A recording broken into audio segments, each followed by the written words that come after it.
자, 우리 실전 모의고사 1회를 실시해 봤어요. 자, 모의고사는 여러분들을 각성하게 해주는 시험일 것 같아요.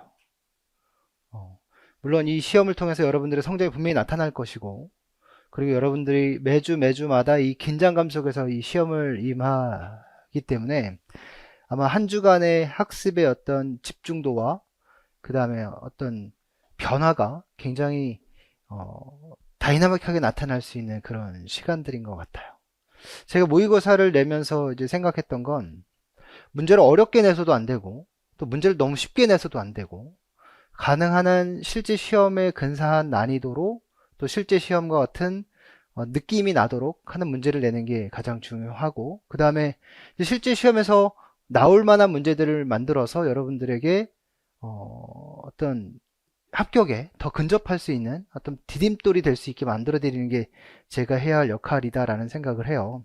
그래서 시험 문제는 시험 문제고, 일단 가장 중요한 거 일단 차치하고, 이제 이 9, 10월 모의고사가 어떻게 진행될 것인지, 또 제가 여러분들 합격을 위해서 어떠한 도움을 드려야 될 건지에 대해서 가볍게 좀 얘기를 하고 그 다음에 좀 넘어갈게요.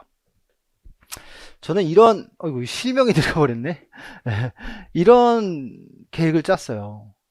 이 실전 모의고사를 임하면서 어떻게 하면 여러분들의 어떤 준비와 지식과 어떤 기술과 성공으로 나아감에 있어서 저는 어떠한 도움을 드리면서 여러분들을 관찰해야 할까, 이걸 고민해 봤고요.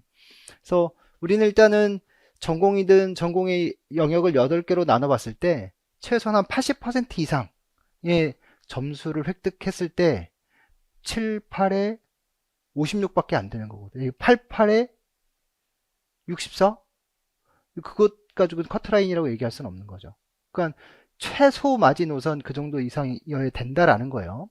그래서 합격 기준이 그것이 아니고 최소한 가장 취약한 영역이 80% 선 이하로 떨어지면 안 된다, 미만으로 떨어지면 안 된다는 얘기죠. 그래서 꾸준한 어떤 그 모의고사와 학습 코칭 그리고 멘탈 코칭의 과정을 통해서 여러분들의 성적이 쭉 향상되기를 기대하고 있어요. 뭐 단기간에 나타날 수 있는 변화는 아니겠지만 우리가 얼마나 집중하느냐에 따라서 그 성과는 또 굉장히 다양하게 나타날 수 있는 거니까요. 그래서 짝수주에 직강에 한해서 짝수주에 2주, 4주, 6주, 8주차, 그리고 맨 마지막 시험 보기 직전에까지 그 총괄평가를 한번 할 거잖아요. 총 5회에 걸쳐서 상태불안, 특성불안 검사를 할 거예요. 그러니까 시험 보기 30분 전, 그러니까 우리가 10시에 시작을 하니까요. 9시 30분까지는 입시를 하셔서 한 20분 정도 특성불안, 상태불안 검사를 할 겁니다. 네, 이건 인강생들에겐 할 수 없는 게 뭐냐면 시험장에 들어와서 시험장이라는 느낌을 가지고 이 시험에 응했을 때 이 불안 검사의 신뢰도가 높아지는데, 이제 본인이 원하는 장소에서 이 검사에 임하게 되면 그 신뢰도는 떨어지게 될 것 같아요. 그래서 직강에 한해서 진행되고요. 이건 제가 실제 비용을 지불하고 이제 구입을 했습니다. 검사지를. 그래서 뭐 이거는 뭐 스피엘버거와 그로스가 만든 검사지인데 이걸 우리나라의 실정에 맞게끔 변화시킨 거예요. 문항을 좀 바꿔서 만든 거고, 대략 한 시간은 30분 정도 소요되는 시간인데 실제로 해보면 한 20분 정도면 충분할 것 같아요. 네. 그래서 어떻게 진행되냐, 다시 얘기하면 9시 30분부터 9시 50분까지 특성불안 및 상태불안 검사를 하고요.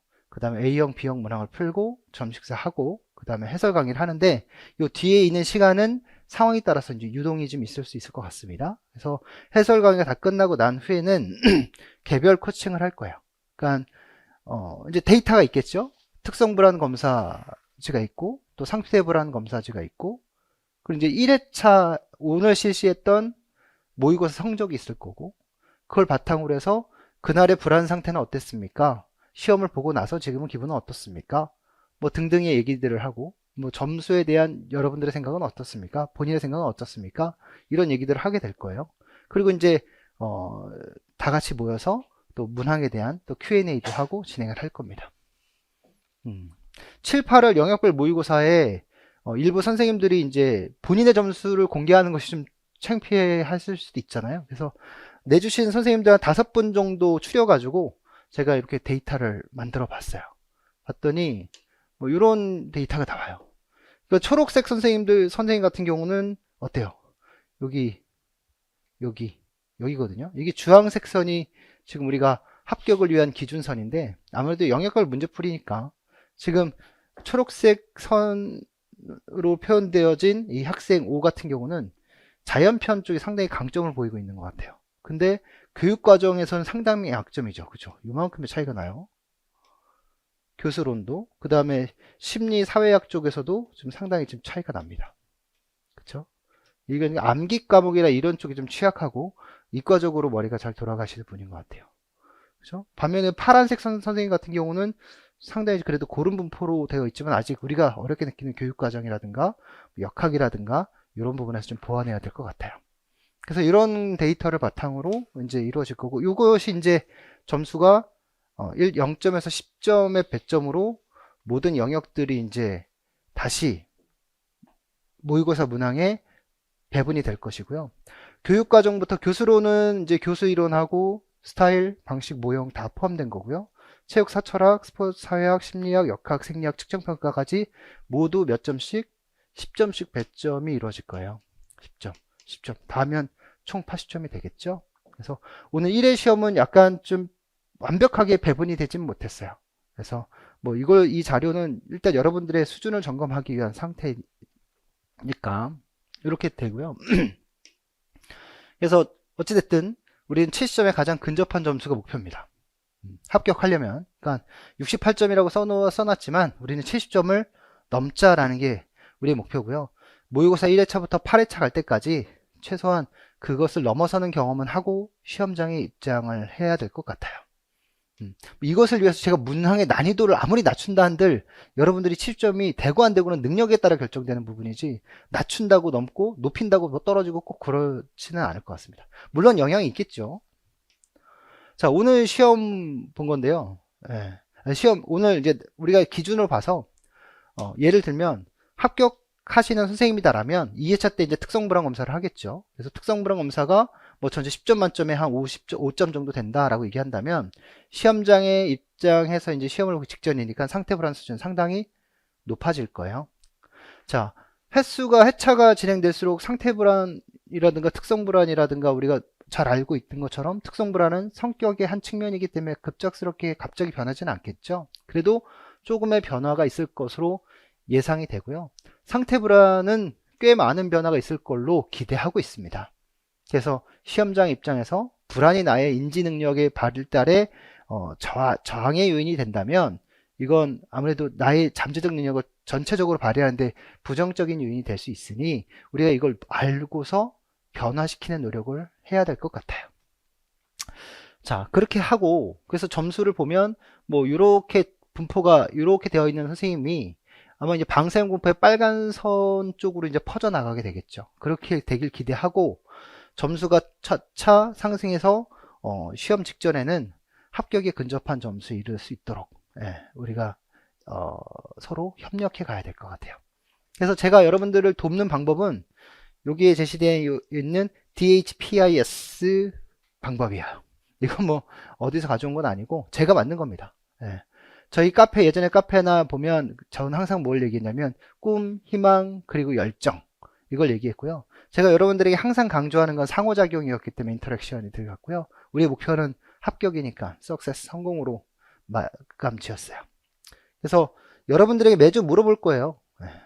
꿈이 뭐냐고. 우리가 지금 현재 놓여져 있는 상황에서 물론 결혼이라든가 집을 사거나 뭐 이런 것들도 꿈일 수 있겠지만 지금 우리가 함께 만나서 꿈꾸고 있는 것은 임용시험 합격이겠죠.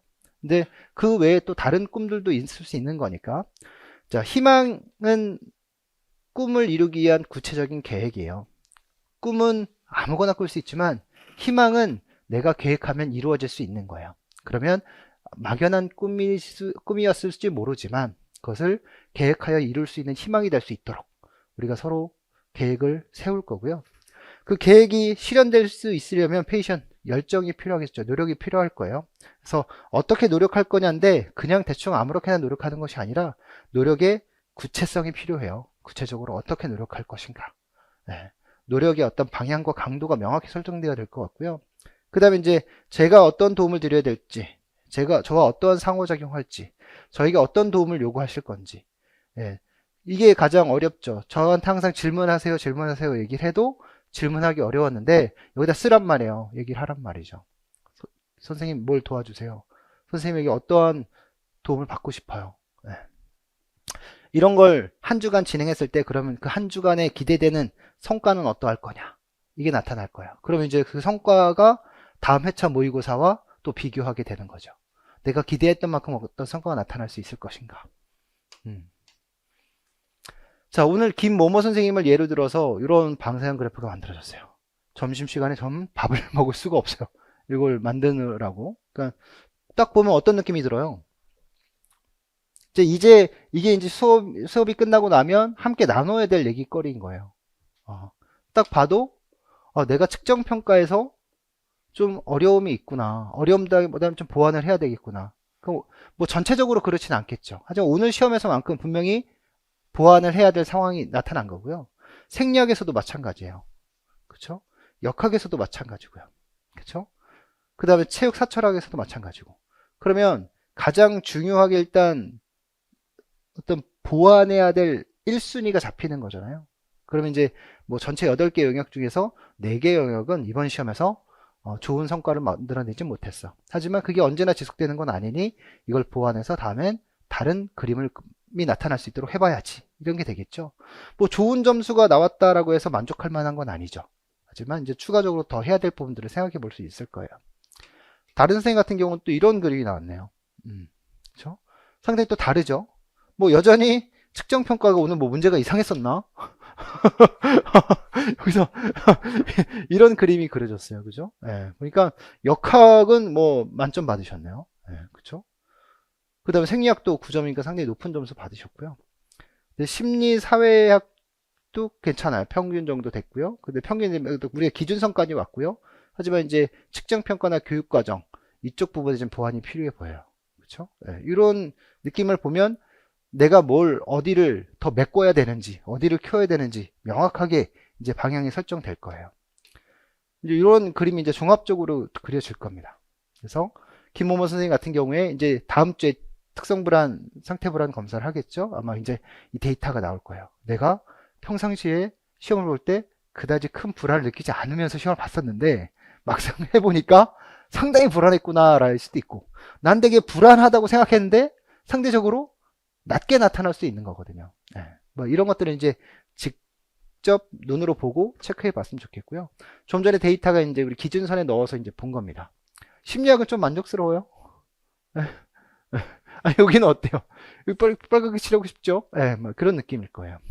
커트라인 68점 기준 잡았는데 네, 아직 올려야 될 점수가 15점 이상 올려야 될 것 같아요. 뭐 한순간에 올라가겠습니까? 뭐 그건 모르는 거예요. 오차가 있을 수 있으니까. 하지만 우리는 여기서 분명히 방향을 이렇게 설정해야 되겠죠. 그렇죠? 그를 위해서 저와 함께 상호작용이 필요한 거예요. 그렇죠? 또 어때요?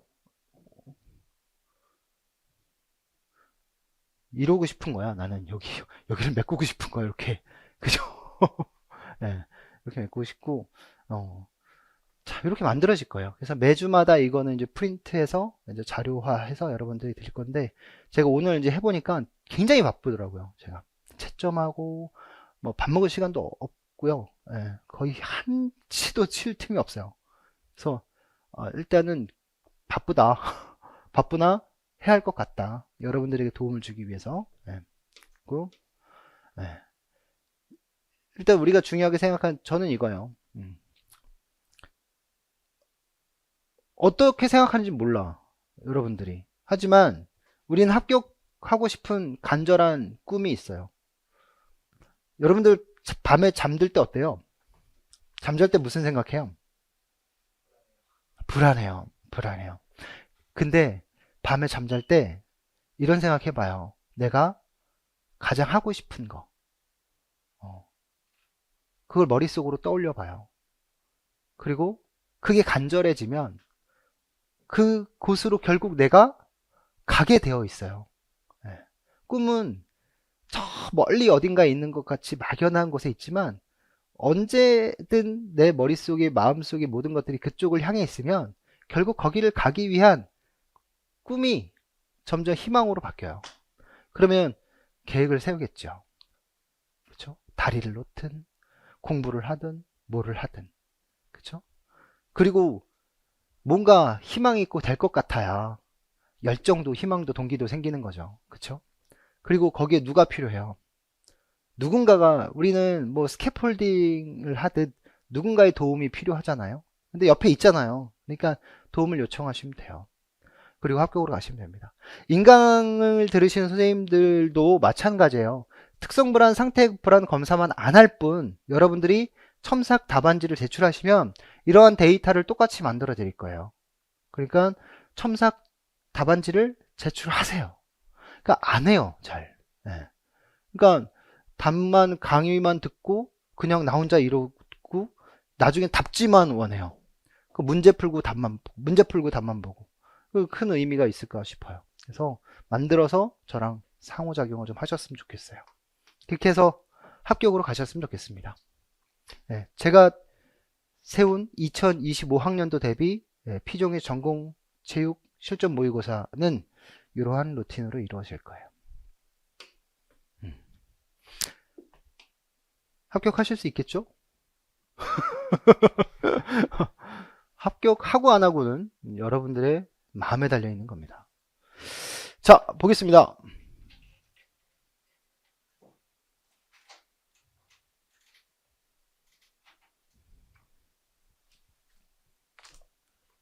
교육과정 문제였는데요. 네. 전에 그 계획서를 보시면 쿼터별로 나눠드렸죠. 오늘은 총론의 문제를 낸다 그랬고, 총론과 강론의 성격, 뭐 인간상 이쪽 측면에서 문제를 내드린다 그랬어요. 다만 이제 우리가 지난 영역별 모의고사 8회차가 교육과정이었기 때문에 뭐 이수 학점이나 이런 부분은 좀 빼고 그냥 우리 큰 틀에서만 냈습니다. 네. 자, 2022 개정교육과정에 대해 두 교사가 나눈 대화예요. 작년 시험 문제죠. 연도 쓰는 거.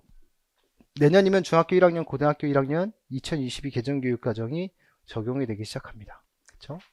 그래서 2022 개정교육과정에서 요구한 핵심 역량을 갖춘 뭐 포용성과 창의성, 자기주도적인 사람, 뭐 이런 것들을 만들어야 된다라고 얘기하고 있고요. 특히 이제 우리 추구하는 인간상 측면에서 자주적인 사람 이렇게 얘기했는데 그것을 자기주도적인 사람으로 개선했다라는 얘기는 여러분들 잘 알고 계신 얘기고, 그 다음에 우리가 그 총론에서 얘기하고 있는 핵심 역량이 있잖아요. 6가지 핵심 역량. 우리 뭐 있죠? 뭐 굳이 그건 외우지 않으셔도 되는데 뭐 자기관리 역량이라든가, 그쵸?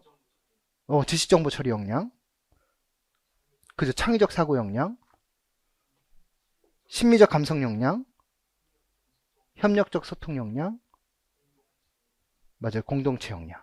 그 중에서 이제 이전에 2015 개정교육과정에서는 의사소통 역량으로 표현되었던 핵심 역량이 뭘로 바뀌었어요? 협력적 소통 역량으로 바뀌었어요. 네. 그 정도. 그 다음에 체육관 활동적이고 창의적인 삶, 건강하고 주도적인 삶, 신체활동문을 향유하며 사회 속에서 바람직하고 더불어 사는 삶을 추구한다고 되어 있는데 이렇게 되네요. 보니까 결국 2022 개정교육과정 총론에서 얘기하고 있는 핵심 역량이나 추구하는 인간상이나 인간상들을 결국 우리 체육이라는 교과에서는 무엇을 통해서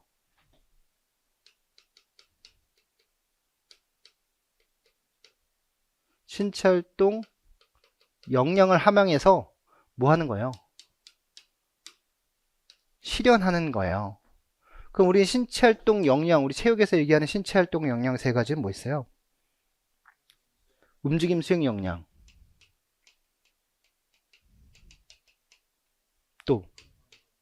건강 관리 역량,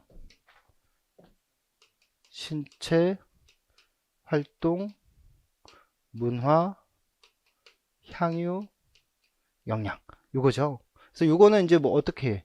이건 뭐 무조건 외워야 되는 상황이고, 시험 문제 나오면 1순위가 될 수밖에 없는 내용이죠. 그쵸? 네. 그래서 문제를 여기서는 이렇게 했어요. 우리 체육관은 활동적이고 창의적인 삶, 건강하고 주도적인 삶, 신체 활동 문화를 향유하며 사회 속에서 바람직하고 더불어 삶을 추구하고 있다고 되어 있는데, 구체적으로 어떤 신체 활동 역량을 갖추어야 할까요? 이렇게 얘기하고 있으니까 여기서 얘기하는 것처럼 움직임 수행 역량, 건강 관리 역량, 신체 활동 문화 향유 역량 이렇게 얘기하고 있는데, 그 중에서 여기 제시된 게 신체 활동 문화를 전생에 동안 즐기며 타인과 상호작용할 수 있는 능력으로 각 신체 활동 형식의 특징을 이해하고 인류가 축적한 문화적 소양을 내면하여 공동체 속에서 실천하여 길러진다고 하더군요 라고 얘기하는 신체 활동 역량은 무엇이냐 라고 물어본 거죠. 신체 활동 문화 향유 역량에 대한 얘기였습니다. 그렇죠? 그 다음에 2번 문제예요. 상관에 대한 문제였습니다. 상관. 그렇죠? 네. 우리 상관과 회계의 차이가 뭐였었죠?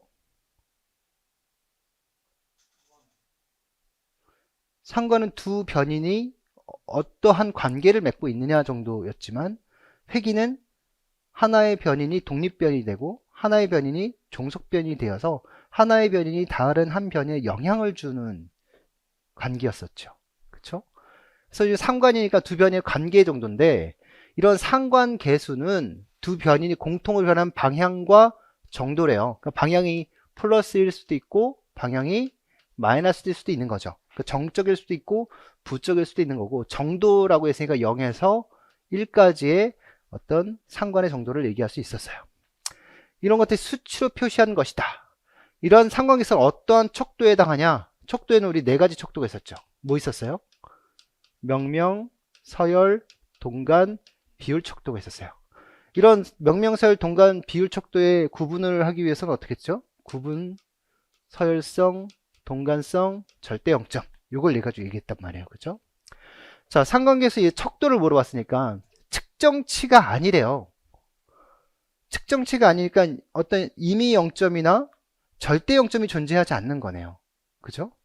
일종의 지수여서 단순히 뭐만 비교할 수 있다는 거예요. 크기만을 비교할 수 있는 거예요. 그죠? 그러니까 동간 척도도 아니에요, 비율 척도도 아니에요 라고 얘기하는 거란 말이에요. 측정치가 아니라는 건. 그쵸? 네.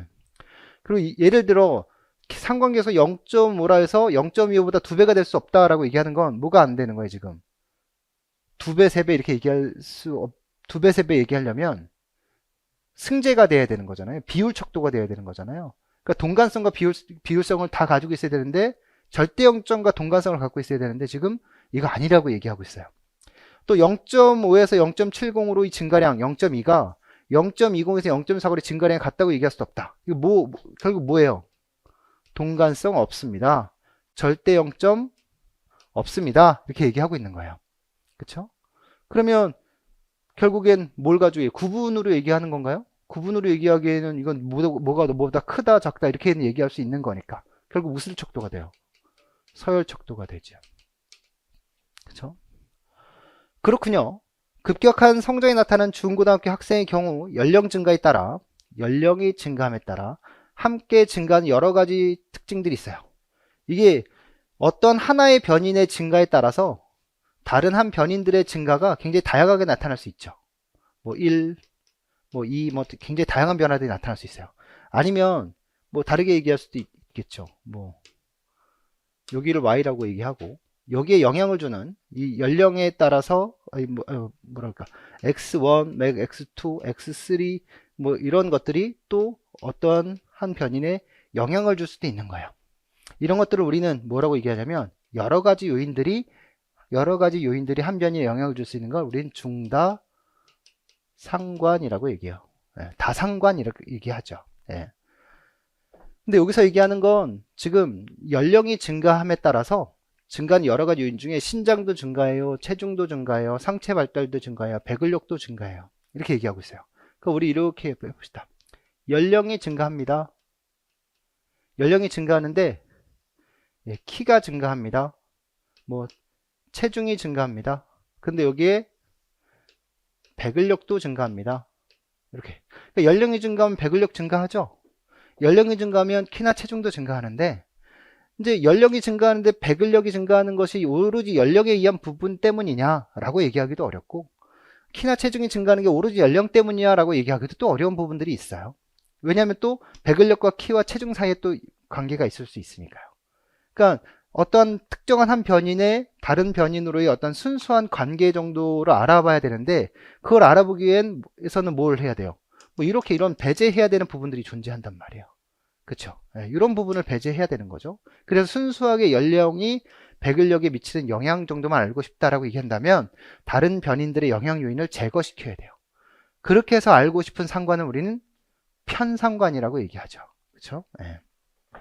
또는 부분상관, 다른 영향 요인을 배제한 나머지 부분 간의 관계를 얘기하는 부분상관이다라고 표현하기도 합니다. 그쵸? 시험 문제 출제가 안 되었던 부분들이니까 이런 것들은 주의 깊게 봐둬도 될 것 같아요. 3번 문제. 너무 작다. 여기까지는 해야겠다. 이거는 제가 좀 여러분들 다 맞추실 거라고 생각했는데 그렇지 않았어요. 네. 보면 자, 안정시와 운동시의 인체 외부의 환경 변화에 따른 반응이래요. 그러면 이제 그림 2부터 보면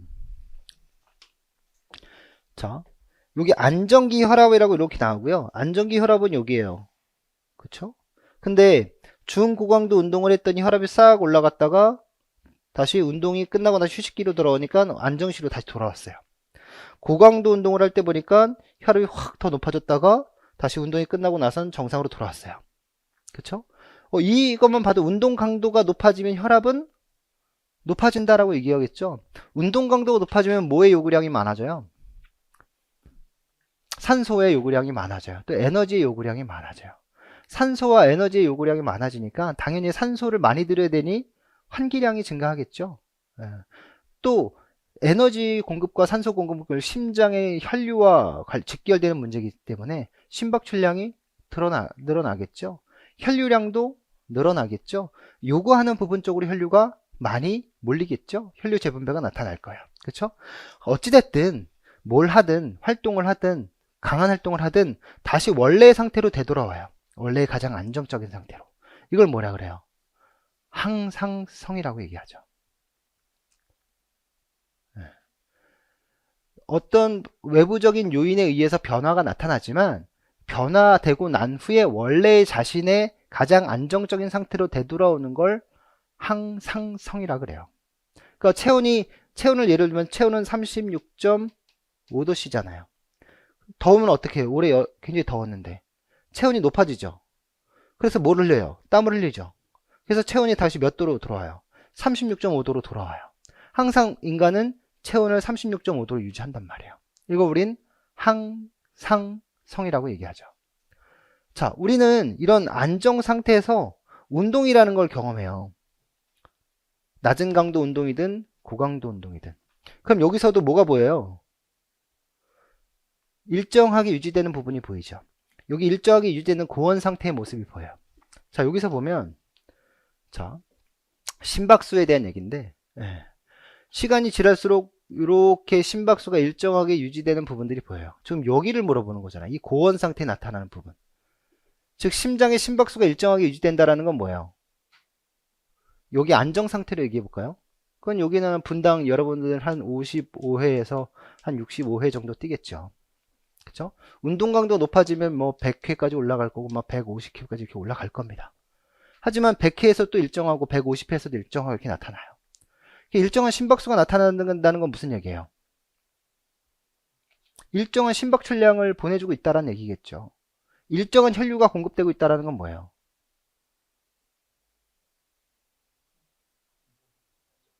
안정됐다? 그 상태가 안정시는 아니지만 안정시는 아닌 다른 상태에서 안정을 취하고 있는 거예요. 그쵸? 이게 결국 뭐예요? 몸에서 요구하는 수요와 바깥에서 주는 공급이 어떻게 일치되고 있는 상태예요. 그쵸?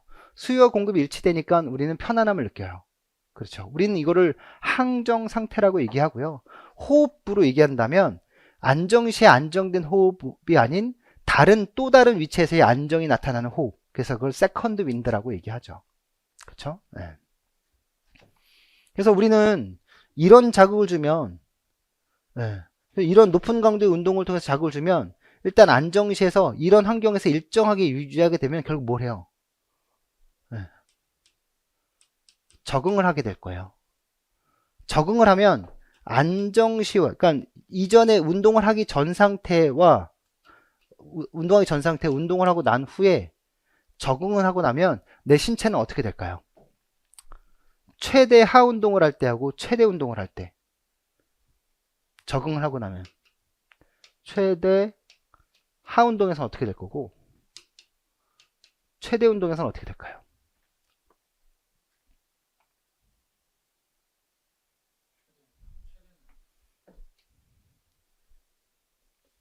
몸은 어떻게 변화될까요? 최대 하 운동 상황에서 트레이닝 전과 후를 비교해 보면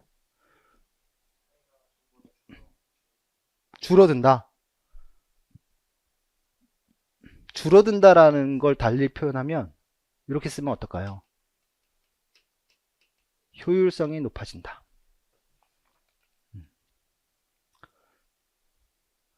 최대 운동 때는 어떨까요? 나의 가지고 있는 신체적인 능력이 높아진다. 이렇게 얘기할 수 있겠죠.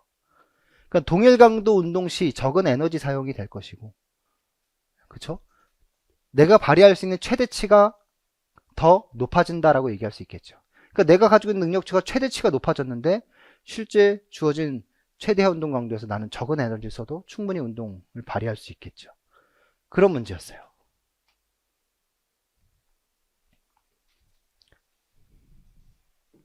그 다음 4번 문제.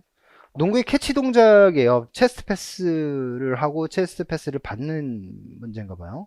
충격력의 변화에 대해 피교사와 재학생이 나눈 대화래요. 가로 안에 기억 리은을 플러스 또는 마이너스를 포함하여 순서대로 쓰랍니다. 일단 공의 질량은 몇이에요? 공의 질량 500g. 500g? 네. 공의 질량은 0.5kg, 500g이니까 네, 그렇게 돼 있어요. 자, 선생님 농구를 할 때 패스를 받을 때면 손이 너무 아파요. 패스를 받을 때 손이 너무 아파요. 왜 그럴까요? 아마 공이 가지고 있는 힘이 컸기 때문이 아닐까. 그쵸? 또는 작용 시간이 짧았기 때문이 아닐까 생각할 수 있어요. 자, 아프지 않게 공을 받으려면 어떻게 해야 됩니까? 결국 이렇게 아프지 않게 하려면 어떻게 돼요? 힘을 줄여라 라고 얘기할 것이고 작용 시간을 길게 해라 라고 얘기할 거예요. 만약 캐치를 하는 순간 공의 운동량이 10kg/s래요. 네. 자, 운동량 공식은 어떻게 만들어지죠? 운동량은 질량 곱하기 속도예요. 네. 이게 지금 몇이 됐다는 거예요? 10kg/s가 됐다라는 거죠. 네. 그러면 우리가 공의 무게는 이미 알고 있잖아요. 근데 여기 제우가 공을 완전히 정지시키기 위해 수평 방열한 일의 양은 몇 줄이지만 캐치 동작에 따라 공이 제우에 가한 충격력이 달라진단다 이렇게 얘기하고 있네요. 일단은 질량을 아니까 공을 캐치하는 순간에 공의 속도가 얼마인지는 알아야 될 것 같아요. 그렇죠? 그래서 여기에서의 공의 속도 V0라고 얘기하죠. 그리고 여기 받고 난 후에 여기에서의 속도는 VF라고 얘기할게요. 그럼 VF는 이제 받고 나서니까 얘는 아마 0이 될 거고 얘는 지금 모르는 상태인 거죠. 그쵸? 근데 여기서 이제 단서를 줬으니까 여기 질량 곱하기 지금 V0는 공이 손에 닿기 전에 공의 운동량 10kg/s다 라고 표현한 거니까 네. 어떻게 계산하면 돼요? V0는 10kg/s 나누기 0.5kg이에요. 여기 되죠. 곱하기 2가 되는 거니까 결국 킬로그램은 없어지고 20m per sec의 속도를 가지게 됩니다. 라고 얘기하는 거예요. 그래서 지금 여기서 보니까 속도는 20m per sec네요. 자, 수평 방향으로 한 일이래요. 근데 뭐가? 공이 제호가 공이. 지금 제호가 공을 완전히 정지시키기 위해 한 일이에요. 그럼 공이 제호에게 한 일을 이렇게 따져본다면 지금 공이 가지고 있는 힘의 이동 방향이 공이 신체 제호라는 학생에게 전하고 있는 힘의 방향이거든요. 이랬다면 공이 한 일은 양의 일이에요, 음의 일이에요? 양의 일이 되겠죠. 근데 지금 힘은 어디로 하고 있어요? F 제호의 힘이란 말이에요. 근데 이동 방향은 어디로 가고 있어요? 이쪽 방향으로 가고 있는 거죠. 그러니까 힘의 방향과 이동 방향이 반대해요. 그쵸? 이때는 양의 일을 한 거예요, 음의 일을 한 거예요? 이때는 음의 일을 한 거죠. 즉 제호는 공이 음의 일을 하고 있는 거예요. 자, 일의 양을 알고 싶대요. 일의 양. 일의 양은 어떻게 구해요? 우린 일의 양은 뭐의 변화량? 운동 에너지의 변화량이죠. 네. 그럼 일량은 어떻게 구합니까? F 곱하기 이동 편의 D는 운동 에너지 2분의 1 m 나중에 속도의 제곱에서 처음 속도의 제곱을 빼준 값을 곱한 값이다 라고 얘기하고 있죠. 그쵸? 이제 요거는 지금 물어본 건 아니고요. 지금 요 값을 풀면 우리가 충분히 풀어낼 수 있는 거죠. 자, 그럼 2분의 1 곱하기 0.5 kg. 근데 VF는 몇이에요? 0이니까 V0죠. 그쵸? 곱하기 마이너스 V0 지금 20m per sec의 제곱 이렇게 해야 되겠네요. 그쵸? 네. 그러면 어떻게 돼요? 2분의 1 곱하기 0.5 kg 곱하기 마이너스 400m의 제곱 세크의 제곱 이렇게 되죠. 요것도 2분의 1이니까 요거 나눠지면 일단 여기는 200이 되고 요거 2분의 1 또 나눠지면 100이 되고 따라서 100 마이너스죠. 마이너스 100 킬로그램 미터의 제곱 세크의 제곱 뭐 단위는 줄 이렇게 쓰면 되겠죠. 그 답은 뭐예요? 마이너스 100이다 라고 얘기할 수 있어요. 그렇게 하셨어요? 네. 다음에 피교사가 만약 공이 손에 닿는 순간부터 공이 완전히 정지할 때까지는 A 동작이라고 얘기했대요. 네. 근데 0.25m 이동하는 했고 B 동작은 0.5m를 수평으로 이동했대요. 공을 완전히 정지시킬 때까지 공이 제어에 가한 수평 방향의 평균 충격력은 수평 방향 평균 충격력이래요. 이거 어떻게 구해야 될까요?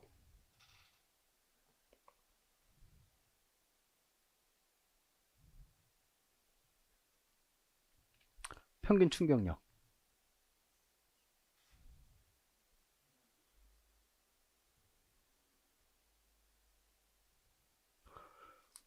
공이 손에 닿는 순간부터 공이 완전히 정지할 때까지. 지금 공이 손에 닿아서 공의 이동 방향으로 간 거예요. 그쵸? 그럼 공의 한 일은 아까 제호가 공의 한 일은 마이너스 100줄이었지만 지금 여기서는 공이 제호한테 한 일이거든요. 그럼 여기는 몇 줄 한 거예요? 플러스 100줄의 일을 했을 거예요. 그쵸? 네. 근데 100줄은 어떻게 나온 거예요? 일량이잖아요. 일량은 F 곱하기 D잖아요. 그죠? 요 공식에 A 동작은 0.25m를 이동했고 B 동작은 0.5m를 이동했어요. 이 얘기하고 있는 거죠.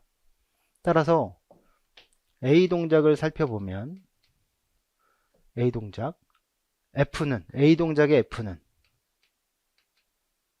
100 줄 나누기 0.25가 되겠죠. B 동작 F는 100 줄 나누기 0.5가 될 거고요. 아유, 안 나오네. 여긴 몇이에요, 그러면? 뭐, 단위는 의미 없어요. 몇 년도만큼 작아지냐고 얘기하는 거니까, 지금, 여기다 쓰죠. 다시 쓸게요. 잘 안 보이니까.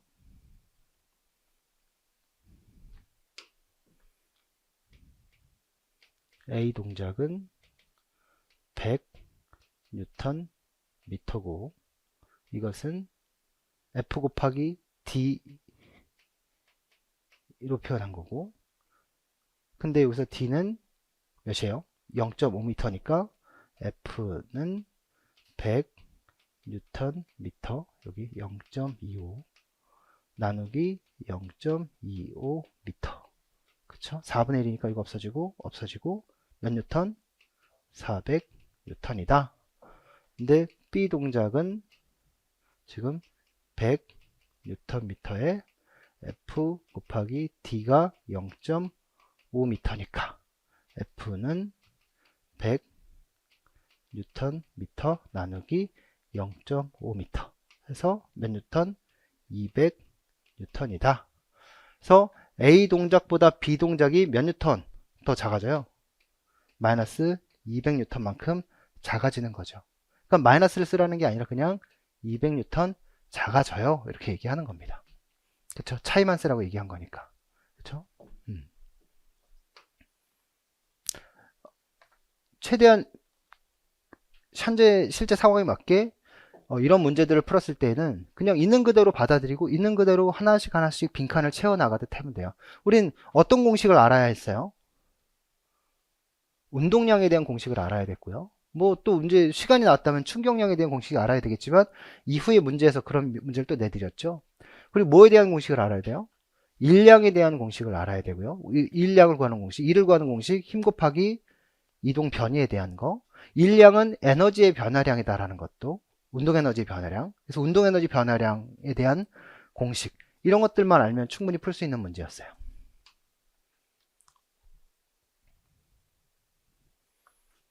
(5번) 문제예요. 자, 학교 스포츠클럽 야구팀 주장과 교사가 나눈 대화래요. 그래서 여기 보면 어제 노량중학교에서 경기는 홈팀 학생들의 일방적인 응원이 있었대요. 일방적인 응원. 그러니까 우리한텐 불리하고 상대방한텐 유리했겠죠.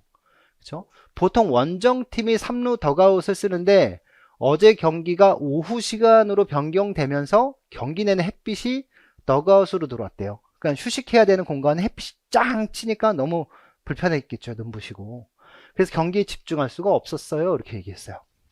문제에서 뭐라고 얘기했냐면 밑줄 친 기억과 같이 이게 밑줄 친 기억과 같이 뭔가 지켜지지 않았던, 밑줄 친 A 상황과 같이 뭔가 지켜지지 않아서 정의롭지 못했던 이런 상황은 어떠한 정의 유형에서 얘기할 수 있는 부분이냐라는 거예요. 우리가 스포츠를 얘기하면 스포츠에서 가장 중요한 게 뭐예요? 네, 공정이에요. 공정이라는 건 뭐예요? 나와 너가 동일한 위치에서, 동일한 상황에서, 동일한 여건에서 진정한 능력을 겨뤄봐야 되는 거잖아요. 그렇죠? 근데 지금 동일한 상황입니까? 동일한 상황이 아니란 말이에요. 예. 그래서 우리는 지금 손해를 보고 있는 상황이니까 같은 것은 같게, 동일한 상황을 만들어줘야 되는 것에 대한 문제가 생긴 거예요. 그러니까 이런 문제가 생기게 만들 이런 것들을 얘기할 수 있는, 이건 뭔가 안 맞는 거잖아, 정의롭지 않잖아 라고 얘기할 수 있는 정의 유형은 뭐냐 물어본 거예요. 같은 것은 같게 해야 되는데 왜 같은 것은 같게 되는데 같은 것이 같지 않습니까?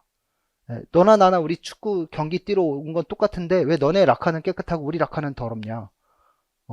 왜 우리는 항상 햇빛을 마주보고 있어야 되냐? 뭐 이런 얘기가 올 수 있는 거잖아요. 뭐예요? 그렇죠. 평균적 정의예요. 평균적 정의가 제대로 이루어지지 못한 거죠. 나도 안타까웠지만 어쩔 수 없는 상황인 것 같아. 하지만 최대한 합당한 경기가 이루어질 수 있도록 학교 스포츠클럽 운영위에 건의했단다. 건의를 했대요. 뭔가 방법을 바꿔봅시다. 그러니까 방법이라는 걸 결국 과정을 바꿔서 정의롭게 만듭시다 라고 얘기하고 있는 거예요. 자, 앞으로는 우리가 이렇게 했으니까 너네 팀에게 가서 우리가 언정팀이었기 때문에 불리함이 있었다면 너네 팀도 우리의 홈으로 와서 똑같은 상황을 겪어봐야지 않겠니? 해서 홈앤드 어웨이 방식으로 했대요. 한 번 가고 한 번 오고 뭐 이런 식으로. 다음 경기는 우리 한강주에서 열리게 될 거야. 그리고 더그아웃도 당일 선수들이 지켜보는 가운데 동전 던지기로 정한대요. 그러니까 원정팀이면 무조건 뭐 3루를 하는 것이 아니라 동전 던지기 정해서 1루 쪽 더그아웃을 하든가 3루 쪽 더그아웃을 하든가 정한대요. 이건 뭐가 있는 거예요? 모든 구성원들이 동의 절차가 있는 거예요. 동의하는 절차가 있는 거죠. 그쵸? 그러니까 평균적 정의에 어긋나는 상황이 나오더라도 동의의 절차를 통해서 동등하게 만들어주면 돼요. 이걸 무슨 정의라고 그래요? 절차적 정의라 그래요. 그쵸? 재성이가 선생님 드디어 결승전이네요. 올해 우승 상품 무엇인가요? 결승전까지 오느라 그동안 정말 수고 많았다. 이번 대 우승팀에게는 메이저리그 관람 티켓을 준대요. 우와. 네. 오늘 오타니가 난리가 났죠. 아, 모르는구나. 미국 메이저리그 지명 타자 중에서 뭐 메이저리그 선수 중에서 홈런 50, 도루 50 이걸 하는 사람 역사상 단 한 명도 없었어요. 네, 근데 오타니가 오늘 했어요. 네, 6타수 6안타, 네, 10타점, 2도루. 근데 6타수 6안타인데 3개의 안타가 홈런이에요. 6타수 6안타에 3홈런, 2도루. 그래서 지금 현재 51홈런, 51도루예요. 네, 만화에도 나오면 욕먹을 지금 상황을 만들고 있는데 아직 게임이 9게임인가 10게임 남았거든요. 네, 미쳤어요. 그래서 메이저리그 관람 티켓을 준대요. 가서 보고 싶겠죠? 준우승팀에게는 야구용품 준대요. 아우 싸다. 그죠? 그래서 뭔가 잘한 팀에겐 많이 주고 못한 팀엔 적게 주고 같은 것은 같게 해줘. 하지만 다르다면 다르게 보상해줘야 돼 라고 얘기하고 있는 거예요. 이건 무슨 정의에 해당돼요? 그쵸, 분배적 정의에 해당돼요. 또는 실질적 정의라고 얘기하죠. 네. 실제는 이렇게 해야 돼. 네. 공산당도 아니고 잘했는데도 똑같이 주면 기분 나쁘잖아요. 잘했으면 잘한 만큼 잘 줘야죠. 그쵸? 그래서 자, 기억에서 지켜지지 않는 정의 유형은 평균적 정의예요. 그럼 밑줄 친 니은에 부합하는 정의는 절차적 정의죠. 그 다음 밑줄 친 기억과 디귿의 내용과 관련 깊은 정의의 특성을 비교해 서술할 것 이렇게 얘기하면 여러분 비교라고 얘기하면 자 기억과 니은을 비교하래요. 그러면 지금 기억과 디귿을 비교하래요. 기억은 무슨 정의예요? 평균적 정의고 디귿은 뭐예요? 배분적 정의예요. 그러니까 분배적 정의예요. 분배. 그러면 얘는 뭐고 얘는 뭐다 써줘야죠. 그럼 얘는 평균적 정의에서 같은 것은 같게 해줘요. 하지만 같은 것은 같게 해주지만 우리는 다른 것은 다르게 배분해요. 분배해요. 이런 측면의 차이가 있는 거죠. 그래서 평균적 정의는 같은 것은 같게라는 특징이 있다면 분배적 정의는 같은 것은 같지만 다른 것은 다르게 배분하는 것이 분배적 정의에 해당된다 라고 얘기할 수 있을 거예요. 그러니까 이런 부분을 비교할 때는 얘는 어떻지만 얘는 그와 다르게 어떠하다 라는 차이가 있다 라고 써줬으면 좋겠어요.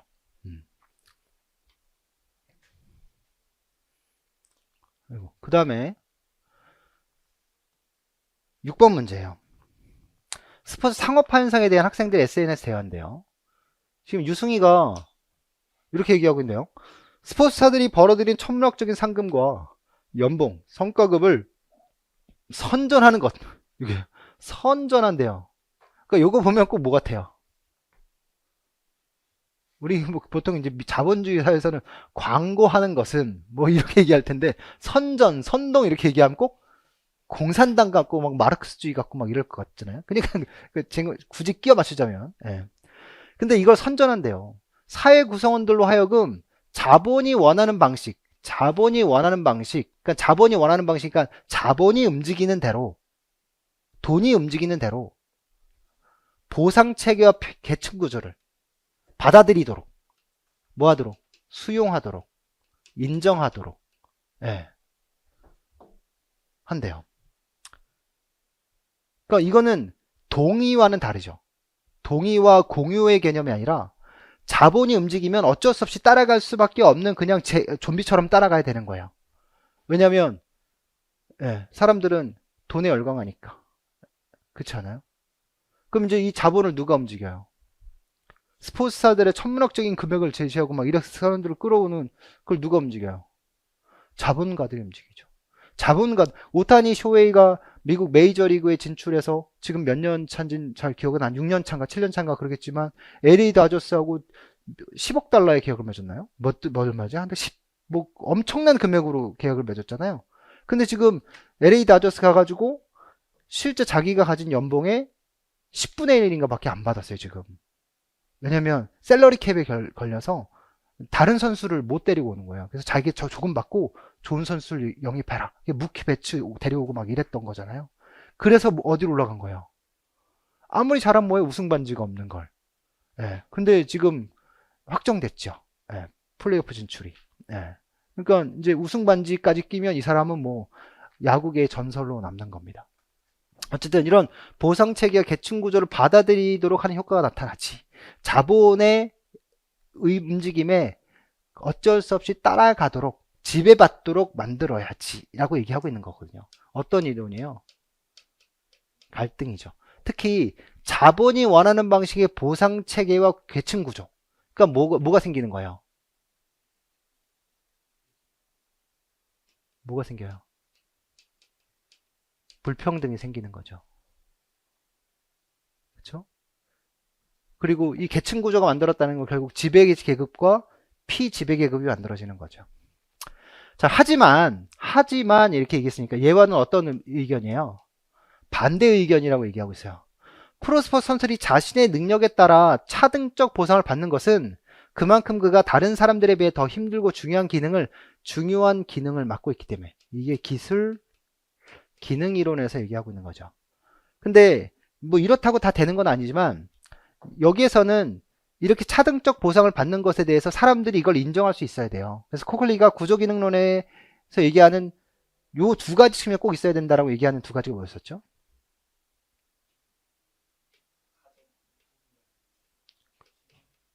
공통된 규범, 그 다음에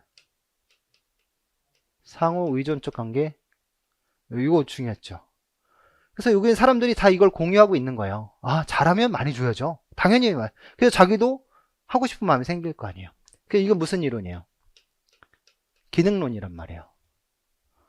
자, 영대가 근데 이렇게 얘기하고 있어요. 현대사의 스포츠 참여 기회가 적은 것은 사람들의 스포츠 참여가 적은 시민들은 정부가 저렴하게 이용할 수 있는 체육시설이나 공원 등 여가 공간을 공급해주기를 원하지만, 그러니까 시민들은 그걸 원한대요. 하지만 기업을 운영하는 자본가 집단은 이윤을 추구하기 때문에 스포츠를 상품화하고 스타 선수를 만들어 대중이 관련한 재화 서비스를 구매하도록 하고 있어. 이렇게 얘기하고 있어요. 그러니까 여긴 정부가 저렴하게 이용할 수 있는 것들을 만들지만 여기는 돈을 쓰게끔 만드는 거죠. 그죠? 그래서 보니까 여기는 이제 우리는 당연히 비판 이론이긴 한데 한쪽 측면에선 이러하고, 그러니까 시민들이 원하는 사회는 저렴하게 스포츠 시설을 이용하는 시설이고, 그 시민들이 주체가 된다면 어떻게 될까요? 주변 체육시설이 되게 많아지겠죠. 근데 자본가들이 주체가 된다면 시민들은 상품 소비를 하는 소비자로 전락해버리는 거예요. 그냥 내가 즐거워서 하는 것이 아니라 그냥 물품을 사는 사람에 불과한 거죠. 유승희와 수혁이 주장이 바탕이 되는 스포츠 사회학 이론의 명칭을 쓸 거 되겠습니까? 유승희는 갈등론, 수혁이는 기능론. 그러니까 누구는 뭐 이렇게 명확히 제시해줘야 되고요. 영대의 주장에서 현대사에서 나타난 개인의 스포츠 소비에 대한 태도. 여기 영대의 주장에서요. 보니까 현대 스포츠 참여하기가 적은 시민들은 정보가 저렴하게 이용할 수 있는 체육시설이나 공원 등 여가 공간을 공식적으로 원하지만 기업을 운영하는 자본가 집단은 이윤을 추구하기 때문에 스포츠 상품화하고 스타 선수를 만들어 대중들이 관련한 재화 서비스를 구매하도록 즐기도록 자기네 원하는 것을 하도록 하는 게 아니라 그냥 상품을 서비스 받고 구매하도록 만드는 뭐가 되는 거예요? 네, 객체가 되게 만드는 거예요. 그래서 현대사에서 나타나는 개인의 스포츠 소비에 대한 태도니까 스포츠를 어떻게 소비한다? 네. 자기가 즐겁고 자기가 행복하고 이러려고 구매하는 것이 아니라 단지 그냥 누가 사니까 따라서 사는 이런 것밖에 안 된다는 거죠. 그러한 주장 뒷받을 수 있는 스포츠 사회학 이론. 그러니까 현대 사회의 스포츠의 모습이 자신들이 즐겁게 즐길 수 있는 스포츠를 주체적으로 참여할 수 있게 만드는 구조가 아니라 자본주의 사회에서 사람들을 그러니까 자신의 돈을 들여 상품을 구매할 수 있는 구매욕을 촉진시켜서 자본 집단의 어떤 부를 축적하는 그런 분위기를 만들고 있으니 우리가 정말 좋아하는 우리가 마음으로 즐겁게 즐길 수 있는 그런 스포츠라는 어떤 주체가 될 수 있는 모습으로 바꿔나갑시다! 막 이렇게 얘기를 하려고 하는 거거든요. 그러니까 이렇게 얘기하는 게 바로 뭐예요? 현대 사회에 대한 스포츠의 비판이죠. 비판 이론에서 얘기고요. 그렇죠? 그래서 뭐 수동적이다, 뭐 소극적이다, 뭐 객체다, 뭐 이런 의미의 뉘앙스의 글을 쓰면 다 맞다고 해드렸습니다. 자, 7번 문제. 7번 문제 보면 자, 학생 지도에 어려움을 겪고 있는 한 교사와 동료 교사가 나눈 대화 내용이래요. 보니까 선생님, 저희 반에 재성이라는 아이가 있는데 스포츠 경기는 좋아하지만 늘 상대방을 이기는 데만 지나치게 집착해요. 아, 늘 상대방을 이기는 데만 집착해요. 그러니까 비교 대상이 누구예요? 비교를 하는데 누구를? 타인이 비교 대상이에요. 그렇죠? 그런 성향이 강해요. 우리가 동기를 결정할 때 영향을 미치는 크게 두 가지 요인이 있다면 개인적 요인이 있고 상황적 요인이 있겠죠. 물론 상호작용적 관점도 있지만 개인적인 측면에서 본다면 뭐가 중요할까요? 아마 성향이 중요하게 성격, 성향. 상황적 측면으로 본다면 뭐가 중요할까요? 그가 놓여져 있는 환경 또는 우리는 뭐 분위기로 표현하죠. 그래서 우리는 이 성향을 가지고 얘기할 때 두 가지로 나눠서 봐요. 하나는 무슨? 과제 목표 성향. 그리고 과제 목표를 가진 성향이 있고 또 자기 목표를 가진 성향도 있고. 자, 과제 목표 성향의 비교 중은 누굽니까? 누굴 비교합니까? 자신이 비교 대상이죠. 여기서는 타인이 비교 대상이고요. 분위기로 얘기한다면 자신을 비교 대상으로 하는 동기 분위기는 어떤 분위기예요? 숙달을 중시하는 분위기예요. 그래서 자기 목표를 성향, 타인을 비교 대상으로 하는 그런 분위기는 수행을 중시하는 분위기란 말이에요. 그럼 이제 다른 사람보다 상대적으로 잘하면 기분 좋고 다른 사람보다 상대적으로 잘하면 칭찬해주는 그런 분위기, 이런 분위기가 이제 있다면 자기 자신이 얼마나 성장하고 발달했는지 다른 사람과 상관없이 그 본인이 얼마나 성장하는지에 대해서의 칭찬해주는 분위기, 어디서가 더 바람직한 성장이 나타날 수 있을까, 이런 생각을 해볼 수가 있을 거예요. 그래서 이런 집착하는 무슨 성향이 있다는 거예요? 타인에만 집착하니까 자기 목표 성향이네요. 걱정입니다. 어떻게 하면 재성이가 자신의 성장에 초점을 맞추고 스포츠 자체 즐기게 할 수 있을까? 즉 과제 목표 성향으로 바꿀 수 있을까를 얘기하고 있어요. 선생님, 재성이 스포츠에 대한 동기를 보면 자신이 가지고 있는 성취 목표 성향을 그대로 표출하는 것 같아요. 그러한 재성의 성향을 변화시키기 위해서 성향을 변화시킨대요. 성격을 바꾸는 건 쉽지 않잖아요. 그래서 처해 있는 환경의 변화를 주는 것이 중요할 것 같아요. 이거는 지금 저희가 처해져 있는 상황이에요. 제가 아이들을 키우면서 우리 재성이가 실제로 이래요. 근데 저희는 상당히 숙달 중시 분위기거든요. 절대 다른 아이하고 절대 비교하지 않음에도 잘 안 바뀌어요. 환경에 변화를 준다는 것이 어떤 의미인가요? 개인이 속한 환경의 분위기를 뭐라고 얘기하죠? 동기 분위기라고 하죠. 시험지 나왔었고요. 집단이 정하는 성공 기준의 분위기 등이 될 수 있는데 개인이 그러한 환경적 구조에 어떻게 지각하느냐도 중요한 요소가 된답니다. 제가 볼 때 제 성향 같은 성향의 아이에게는 어떤 분위기? 자, 지금 자기 목표 성향을 가진 아이예요. 네. 근데 이게 지금 문제래요. 그래서 이런 성향의 아이를 어떻게 바꿔주고 이렇게 바꿔주고 싶은 거예요. 그쵸? 그럼 그런 아이가 어떤 환경에서 있어야 돼요?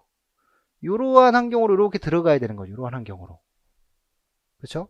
이런 숙달 중시 분위기인 환경으로 들어가게 되면 이 성향이 이렇게 바뀔 수 있을 거란 말이에요. 그쵸? 그래서 제가 볼 땐 제 생각 같은 성향의 아이에게는 어떤 분위기? 숙달 중시 분위기로 만들어줘야 아이의 상대적인 경쟁심보다는 돕고 자기 자신의 발달을 중요하게 생각하는 아이로 바뀔 것 같아요. 이렇게 얘기하죠. 어떤 방법이 있을까요? 재성에게 필요한 동기 분위기를 만드는 전략이 바로 타겟 전략입니다. 라고 얘기했어요. 그렇죠? 타겟 전략. T는 뭐예요? 과제 태스크예요. 자, 과제는 어떤 과제 해줄까요?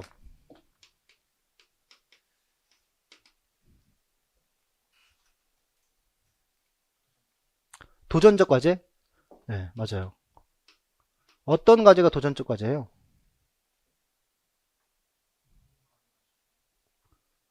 성공 가능한 수준이 어느 정도죠? 아, 한 50%의 성공 확률은 가진 과제? 뭐 그런 과제가 도전적이겠죠. 그쵸? 그 다음에 A는 authority, 권위.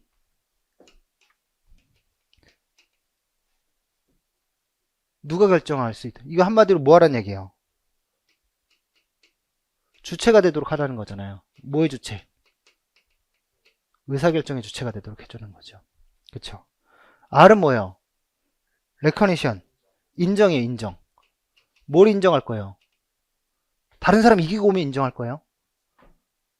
너 이 새끼야 어디 가서 맞고 쳐맞고 왔어. 그런 얘기 할 거예요? 그게 아니죠. 너 몇 대 때렸어. 뭐 이거 얘기할까요? 네, 농담입니다. 결국 인정한다는 건 자신이 얼마나 향상하고 발전하고 있는가 이거 할 거예요. 그쵸?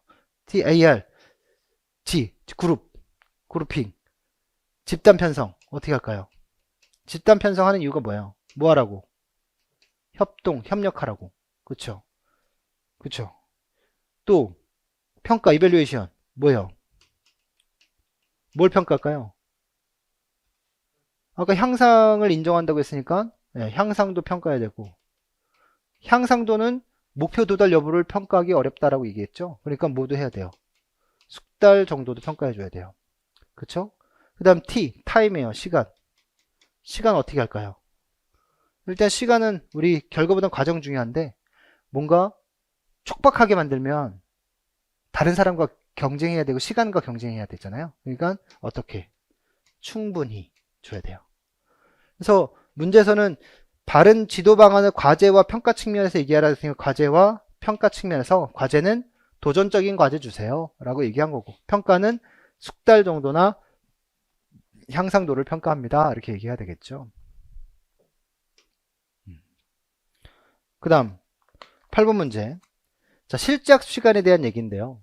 이렇게 보면 자, 실작 시간 연구는 수업 중에 나타난 학생의 즉각적인 반응 행동이 수업의 효율성을 측정하는 보다 정확한 척도를 제공해 준다는 것을 가정한다. 실작 시간은 결과 변인인 학생의 성취에 매우 밀접한 관계가 있다 보고 있으며 그래서 우리 이거 했잖아요. 우리 알렉사 뭐죠? 교수 사정 모델 얘기할 때 뭐 했죠?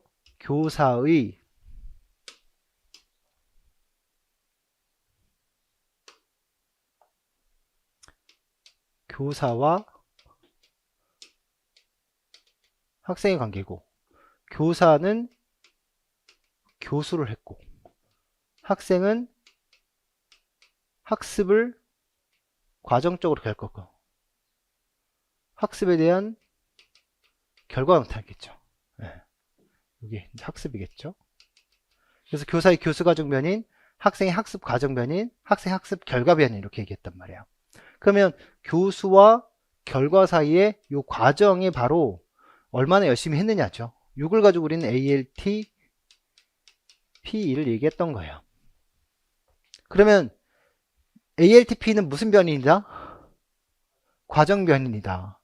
이건 다시 말해서 그러니까 엄밀하게 얘기하면 교수의 영향을 받는 변인이자 결과에 영향을 주는 변인이죠. 그렇죠? 그래서 우린 과정 변인, 이걸 또 우리는 뭐라 그래요? 매개 변인이다 라고 얘기하죠. 그래서 과정 변인 얘기하셔도 되고 매개 변인 얘기하셔도 되는데 여러분들은 이게 준거적 과정 변인 이렇게 하셨더라고요. 근데 더 맞는 거니까 맞다고 채점해 드렸던 거예요. 그 다음에 학시간 할당된 allocated time이란 넓은 의미의 학교의 체육 수강표를 가리키며 우린 몇 분 해요? 중학교니까 45분 수업해요. 좁은 의미로 교과 단위나 학점 또는 수업시간 등에 추정될 수 있는 허용된 시간입니다. 얘기했고요. 운동 참여 시간, motor engagement time이라고 얘기했고요. motor 이제 ET, engagement time으로 표현하기도 하는데 운동 참여 시간 정확히 이제 직역하게 만들려면 motor engagement time을 넣어드려야 될 것 같고, 이 시간 할당된 운동 중 운동과제와 관련된 학습 활동에 참여하는 시간이며, 실제 학습 시간이란 이제 참여 시간보다 정교하고 여기보다는 좀 더 정교하고, 그러니까 정교하다는 건 뭐예요? 그냥 운동 참여하면 운동 활동에 참여하면 운동 참여 시간이잖아요. 근데 여기서 정교하다는 건 뭐예요? 그냥 참여하는 것이 아니라 실제적으로 성공적으로 참여하는 것이죠. 학습할 때 직접 참여하는 시간이며 체육학습은 학생이 성공적으로 어떤 운동과제의 기능을 터득하는 데 소요되는 시간이라고 할 수 있습니다 라고 얘기했는데, 우리 체육 교수 이론에서 이거 얘기하면서 실제 학습 시간에 꼭 넣어야 될 세 가지 뭐 있었죠? 과제 관련성, 과제 집중성, 과제 난이도, 이거 했단 말이에요. 그럼 여기서 이제 개념상 결정요인 수업 목표의 적절성, 이게 이제 과제 관련성이겠죠. 예. 이건 또 뭐와 관련되냐면 내가 가르친 교수에 대한 효과, 이것도 직접적으로 연관을 맺어요. 그 다음에 과제 집중도라고 얘기한다면 뭐 과제 집중을 한다는 건 뭐예요? 내가 어떻게 얼마만큼 열심히 참여했느냐, 집중해서 참여했느냐 이거잖아요. 그래서 참여 정도를 가르치겠죠. 과제 난이도는 결국 뭘 얘기했어요? 성공률을 가지고 얘기할 거예요. 그래서 이거 쓰라는 거예요. 그래서 보면 저는 이렇게 했어요. 세 가지 결정 요인 중 첫 수업 목표의 적절성을 관찰하는 것으로, 여러분들은 관련성 이렇게 쓰셨죠. 그래서 수업에 관련된 내용들을 가르치는 것인지 이렇게 써요. 그것도 맞다고 해드렸고요. 관련된 걸 가르쳐야 지도 효과를 알아볼 수 있는 거니까. 그 다음에 둘째, 학자의 학습 참여 정도를 얘기하는 것을 얼마나 능동적으로 참여했느냐. 그러니까 결국에 이제 집중을 했다라는 게 능동적으로 참여한 거니까요. 그 다음에 나중에 성공률 같은 경우는 결국 내가 도달할 수 있는 과제 수준, 난이도를 제공했느냐, 이런 얘기였었어요. 그래서 이건 다 잘 하셨고요. 9번 문제. 2022 개정교육과정에 대한 추가적인 얘기고, 체육과 교육과정 설계 개요에 나온 내용들이에요. 그러니까 우리가 이제 체육과 교육과정, 체육의 강론 측면에서 체육은 이렇게 구성됩니다 라고 써져 있는 내용이거든요. 그래서 체육과는 활동적이고 창의적인 삶, 건강하고 주도적인 삶, 신체 활동 문화를 향유하며 사회 속에 바람직하고 더불어 사는 삶을 추구하고 있습니다. 이렇듯 체육과의 추구하는 신체 활동 역량은 총론이 추구하는 인간상을 실현하는 기반이래요. 그쵸? 예. 총론이 추구하는 인간상을 신체 활동 역량을 통해서 뭐한다? 실현한다 라고 얘기하고 있어요.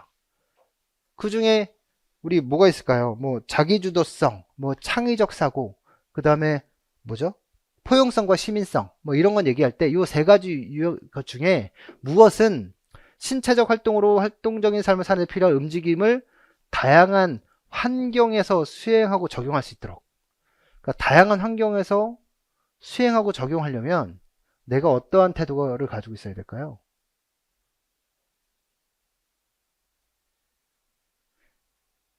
뭐 자기주도성도 물론 중요하죠. 근데 여기서 보면 움직임을 다양한 환경에 수행하고 적용할 수 있도록, 그러니까 자기주도는 일단 내가 스스로 뭔가를 할 건데 어디에서 어떤 상황에서도 뭔가를 하려면 내가 열려져 있는 태도가 필요하잖아요. 그쵸? 이게 바로 뭐예요? 창의적 사고에 대한 얘기예요. 물론 이제 그 뭐라고 얘기할까? 추가는 인간상으로 얘기한다면 뭐 창의적인 인간 뭐 이렇게 얘기할 수도 있겠지만 뭐 창의가 들어가면 다 맞다고 좀 봐야 될 것 같고요. 문서상에는 이렇게 쓰고 있습니다. 그 다음에 체육과 내용은 운동, 스포츠 표현의 세 가지 영역이죠. 뭐 이것도 뭐 이미 충분히 언급됐던 문제들이고, 그 중에 스포츠 영역은, 그 운동은 뭐로 구성되어 있어요? 운동은 체력 운동과 건강 활동으로 되어 있죠. 체력 운동과 건강 활동. 스포츠는 여기서 배운 것처럼 기술형, 전략형, 생태형 스포츠로 되어 있고요. 예. 표현 활동이라고 얘기한다면 뭐 어떤 표현 활동이라는 게 연속적인 움직임을 다양한 동작을 통해서 자신의 생각과 감정을 표현하는 거니까 뭐 그런 내용들이고, 그 중에 스포츠 영역은 어떻게 구성되어져 있습니다. 근데 그걸 다 쓰란 얘기죠. 그렇죠? 스포츠는 뭐 되고, 이거 아직 잘 모르겠고, 조직화된 신체 활동과 다양한 환경과 상호작용을 통해 생태적 결합을 추구하는 신체 활동 형식으로 세 가지 범주로 분류됩니다. 라고 얘기했으니까 이 세 가지 범주가 기술형, 전략형, 생태형으로 구성. 근데 작년 시험 문제가 이 생태형 스포츠를 물어보는 게 시험 문제였고요. 내용 요소는 학년군별 내용 요소의 선정 원리에 따라 계열화되었는데요. 첫째, 지식 이해 요소의 명제적 지식은 지식 이해 요소예요. 지식 이해 요소에 뭐 이렇게 쓰고 있어요. 명제적 지식과 방법적 지식, 이렇게 구분하고 있고요. 그 다음에 뭐죠? 명제적 지식은 지식을 구성하는 내용 수에 따라 개념과 원리로 구분되고, 어떤 지식은 움직임 기술 수준에 따라 신체 활동의 입문을 위한 기초 기술, 그 다음에 신체 활동 참여를 위한 복합 기술, 또 무화된 활동의 목표로. 이 무화된 활동이라는 게 여기서 얘기하는 것처럼 무화된 거예요. 제도화된 거죠. 그러니까 체육이라는 것은 제도화된 규칙 안에서 신체적 탁월성을 겨루는 경기였으니까. 그 다음에 과정 기능 측면에서 우리가 중요하게 생각하는 게 무슨 지식이에요? 절차적 지식이고, 그 다음에 가치 태도 영역이겠죠. 그리고 방법적인 측면에서 이제 추가적으로 좀 더 언급한다면, 여기서 얘기한 게 지금 신체 활동 입문을 위한 기초 기술이잖아요. 입문을 위한 기초 기술. 그 다음에 뭐라고 나왔냐면, 어딨지? 입문을 기초, 그 다음에 신체 활동 참여를 위한 무슨 기술? 복합 기술이에요. 그 다음에 제도화된 활동을 목표로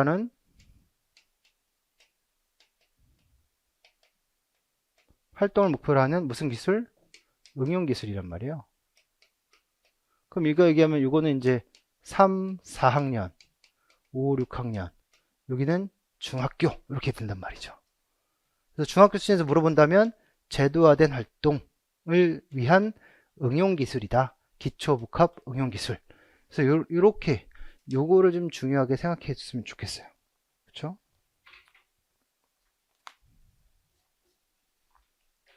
고등학교는 어때요? 정식 활동을 위한 심화 및 전문 기술이죠. 네. 뭐 여기까지는 안 나올 거고, 요 정도 수준은 언급할 수도 있지 않을까 라는 생각을 해요. 그렇죠? 네. 그래서 이렇게 제시됐던 겁니다. 그 다음 10번 문제. 다음 피교사 중학교 1학년 학생들 대상으로 균형 있는 체력 발달을 체력 검사 실시했대요. 종합 체력원을 선발하기 위한 원칙을 제시한 것인데, 자, 두 검사 점수의 지점수를 합한 점수가 4점 이상인 학생을 예산 통과자로 잡는데요. 여기 보면 50m 달리기고 뭐예요?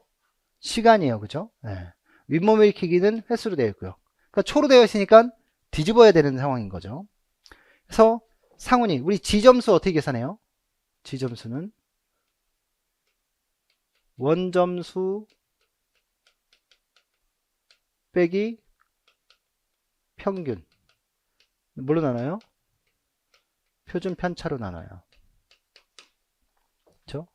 여기가 지금 무슨 점수예요? 원점수가 되겠죠? 여기가 지금 평균이 될 거고, 여긴 표준 편차란 말이에요. 그쵸? 그래서 상훈이 원점수에 평균 7을 빼면 1이고, 1을 0점으로 나누면 2잖아요. 그쵸? 근데 뒤집어줘야 되니까 얘는 마이너스 2가 되겠죠. 얘는 기준은 7점에서 7을 빼면 0.5고 0.5에서 0.5 나누면 1인데 마이너스 1이고요. 6.5에서 7 빼면 마이너스 0.5고 마이너스 0.5를 0.5로 나누면 마이너스 1인데 뒤집어야 되니까 1이 되고요. 주연이는 5.5에서 7을 빼면 마이너스 1.5인데 0.5로 나누면 마이너스 3이고 뒤집으면 뭐야? 3이 되겠죠. 윗몸 일으키기는 38에 34 빼면 4고 4를 2로 나누면 2가 되겠죠. 45에서 34를 빼면 11이고 11을 2로 나누면 5.5가 될 거예요. 38에 30 빼면 똑같네요. 2고 37에 34 빼면 3이고 3을 2로 나누면 1.5가 되겠죠. 합쳐보면 얘는 0이고요. 얘는 4.5고요. 얘는 3이고 얘도 4.5예요. 따라서 기주하고 주연이만 뽑혀요. 그죠? 네. 그래서 기주 4.5 뽑혔고 주연이 4.5로 뽑혔습니다 라는 얘기인데 뭔가 잘못되어 보이는 게 안 보이나요? 기주가 뭐가 문제인데요? 달리기는 느린데 윗몸 일으키기만 잘해요. 그러니까 체력 왕인데 달리기는 겁나 못해. 근데 잇몸 일으키면 정말 배 왕자만 나왔어. 네. 이런 사람을 체력 왕이라고 얘기할 수 있을까요? 아마 지금 이게 종합 체력 왕이잖아요. 종합 체력 왕. 그러니까 좀 뭔가 균형이 있는 게 좀 더 중요하지 않을까라는 생각이 들어요. 그래서 이거는 그냥 좀 우리가 균형 있는 발달을 위해서 여러분들에게 그냥 여러분들의 창의성을 좀 요구하는 문제였어요. 그래서 저는 한 종목의 능력만 높은 학생이 체력을 선발되니까 이게 문제다라고 제시했고요. 그럼 어떻게 할까요? 어떻게 하면 이런 문제를 바꿀 수 있을까요? 4.5니까 최소한 한 종목에서 지점수가 2점 이상은 되어야 된다 라고 얘기한다면 그럼 이제 뽑힐 사람이 아무도 없네요. 그럼 기준을 최소 1.5점 이상은 해야 된다 라고 얘기한다면 뽑힐 수 있는 사람은 누구밖에 없어요? 주연이밖에 없는 거예요. 그죠? 네.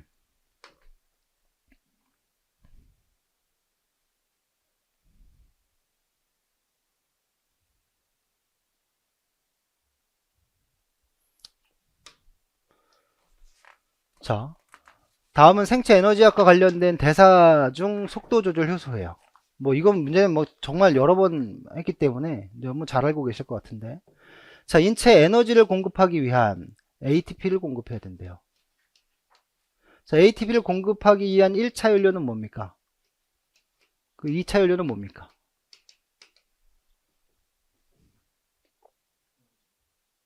네? 이게 에너지잖아요. 네, 1차 연료는 뭡니까? 금방 답을 얘기하셨네. 네, 맞아요. 네, 크레아틴 인산이 1차 연료예요. 2차 연료는 외곽일치하면 2차는 정해져 있지 않아요? 탄지단. 이번 탄지단이죠. 탄지단. 우리는 이제 탄지만 갖고 얘기하죠, 주로. 그쵸? 그래서 PCR은 1차, 탄지는 2차. 그쵸? 가공해야 되니까요. 그래서 인체 대사작용, 이런 대사작용은, 즉, 동화와 이화작용을 거쳐서, 그러니까 이화와 동화가 이루어져야 되는데, 이화와 동화가 그냥 이루어지는 것이 아니라, 효소가 있으면 이 활동은 촉진되지요. 촉매로서의 역할을 하게 될 텐데, 특히 대사 과정을 조절하는 효소를 속도 조절 효소라고 한다. 그럼 이 효소들이 있으면 이 과정이 빨리 일어나겠네요. 그쵸? 그래서 PCR이다라고 얘기한다면 이제 우리 어디서 이루어져요? 이렇게 그릴까? 네. 세포 질에서 이루어지죠. 그죠? 탄지단 이렇게 얘기하면 어디서 이루어져요?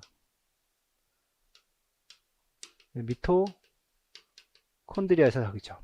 그러니까 탄수화물은 세포질에서도 이루어지지만 어디서도 미토콘드리아에서 이루어질 거고, 지방은 오로지 미토콘드리아로만 들어가서 분해되겠죠.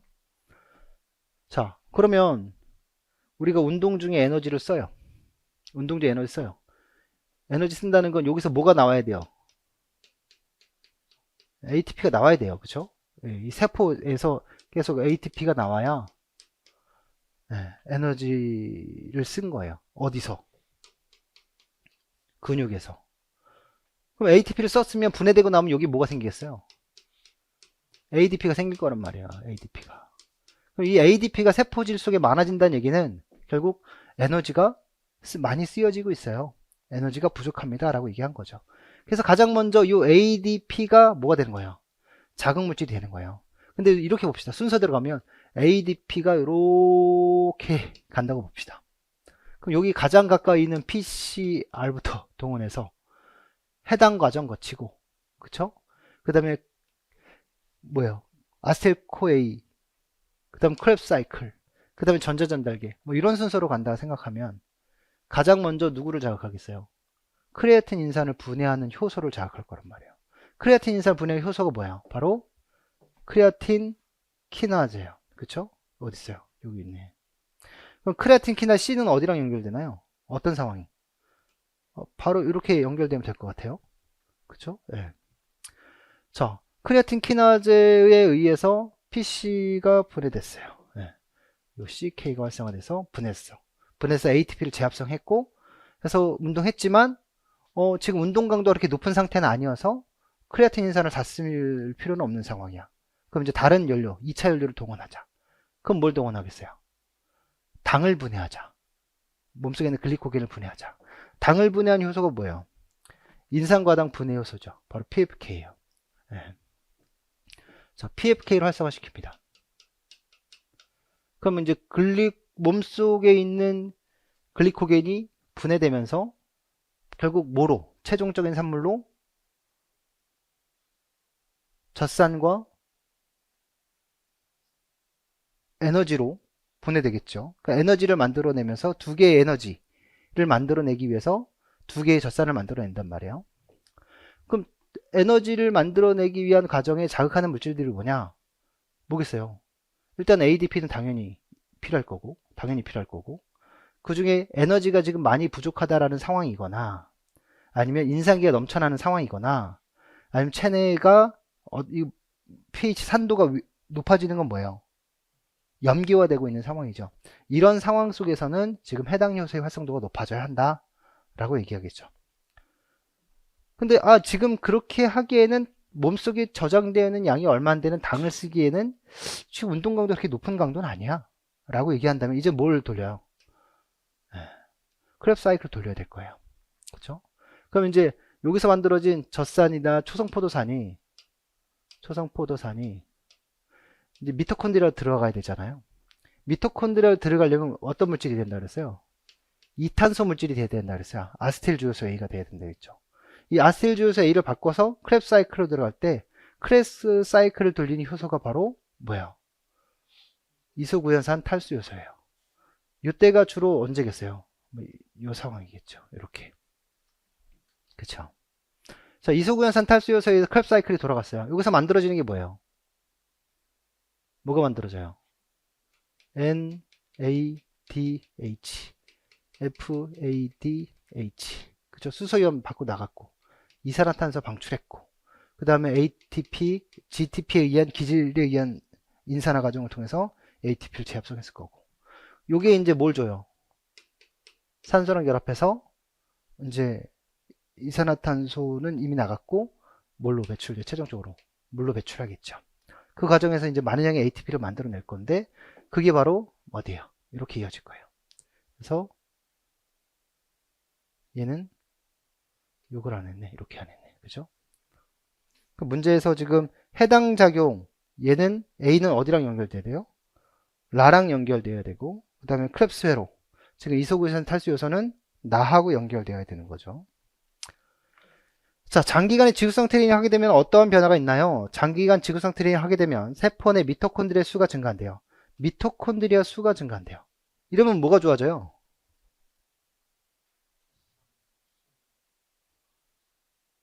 젖산이랑 수소이온이 감소해요? 그렇죠. 왜 감소해요?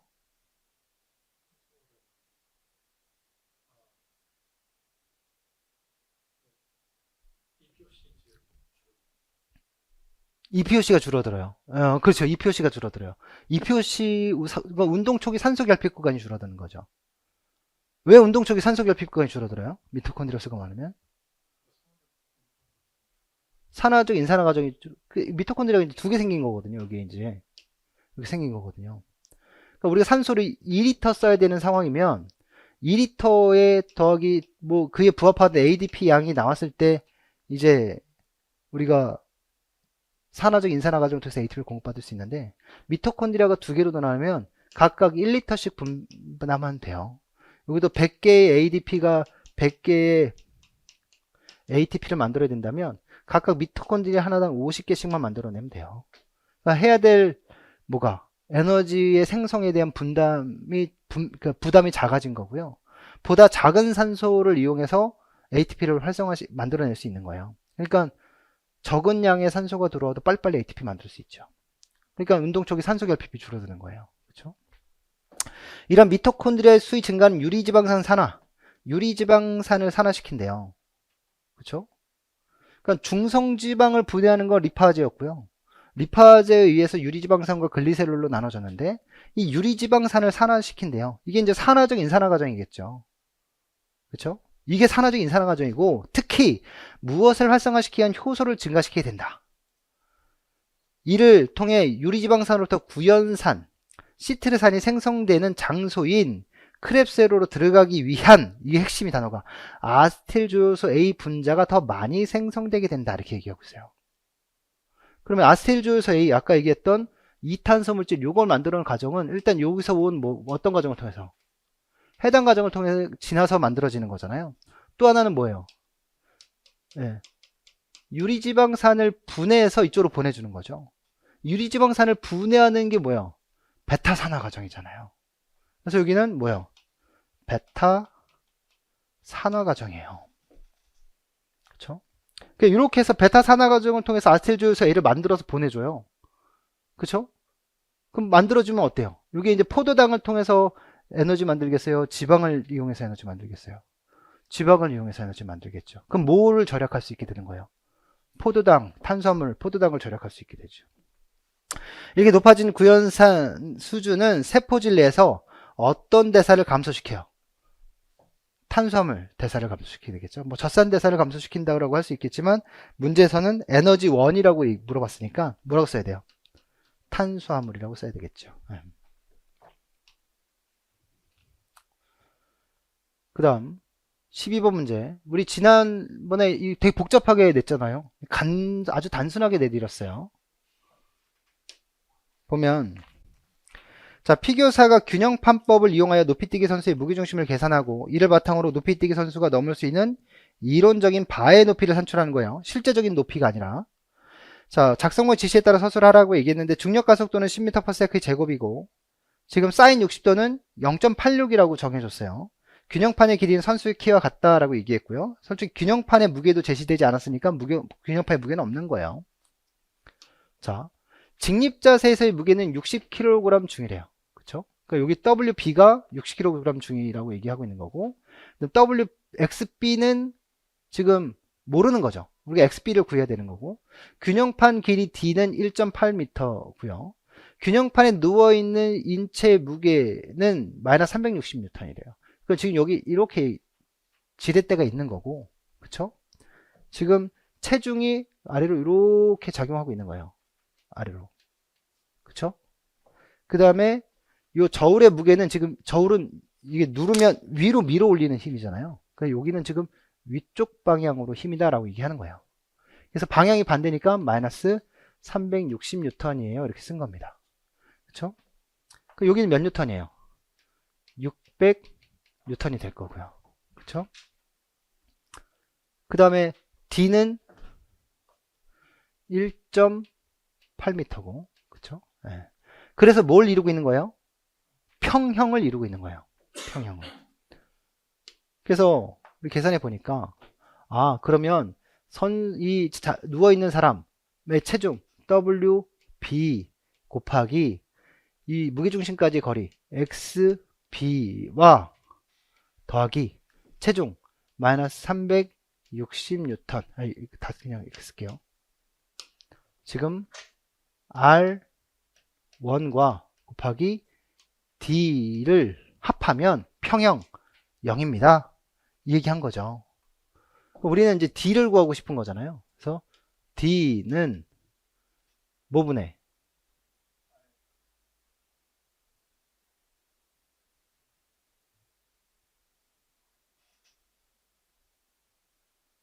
여기 마이너스인데 여기 원래 이렇게 마이너스 값인데 넘기면 플러스가 되니까 이쪽에는 넘깁시다. 네, 이거 마이너스 값인데 넘기면 이렇게 되면 플러스 R1 곱하기 D는 WB 곱하기 XB니까 요거를 그냥 넘기면 되니까 이렇게 R1 이렇게 되죠. 그래서 D는 R1이 몇이에요? 그 마이너스 값을 넣은 거니까 이거 없애야 되죠. 이러면 더 헷갈려. 그냥 넣어서 합시다. 더 헷갈리니까 그냥 합시다. 있는 그대로 하시죠. 이게 평형인데 그냥 숫자만 대입하면 600 뉴턴 곱하기 XB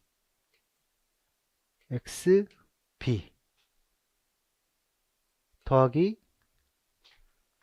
마이너스 360 뉴턴 곱하기 1.8m는 0입니다. 따라서 다시 600 뉴턴 곱하기 XB 더하기 몇이죠? 360 1.8 곱하면 36 곱하기 18 86에 48 83 28 6 3 8 4 6 648 맞아요? 네. 648 마이너스 648 뉴턴 미터입니다. 이것은 0입니다. 이렇게 얘기했죠. 넘기면 600 뉴턴 곱하기 XB는 648 뉴턴 미터입니다. 따라서 XB는 600 뉴턴분의 648 뉴턴 미터입니다. 이거네요. 없어지고 없어지고 딱 떨어져요. 648 나누기 600 6일은 6 48 68에 48.8 1.08이네요. 그쵸? 네. 그래서 여기 XB는 1.08m 이렇게 나왔어요. 그래서 XB는 1.08 그쵸? 그다음에 높이뛰기 선수는 도약 순간 양팔과 양쪽 다리를 들어올리는 동작을 통해 0.1m의 무게중심의 상승 효과를 얻는데요. 그럼 일단 여기서 무게중심은 여기까지 얼마였어요? 1.08이고요. 무게중심을 들어올리는 이 상승 효과로 인해서 무게중심이 이렇게 더 높아진 거예요. 여기에 이제 플러스 0.1m가 더 높아진 거죠. 그쵸? 자, 만약 높이뛰기 선수가 발걸음 순간부터 이륙 직전까지 0.5초의 시간 동안 지면 발력을 이용한 충격량이 300N 했을 때 이륙 순간의 속도는 몇 미터 퍼 세컨드입니까? 어떻게 구해요? 여기서 시간은 0.5초 걸렸고 충격량은 300N 했으래요. 그럼 우리는 충격량은 충격력 곱하기 작용시간이라는 걸 알았고 우리가 지금 알고 싶은 건 이거는 충격량은 질량 곱하기 속도의 변화량이다. 운동량의 변화량이다. 이걸 알고 있었던 거죠.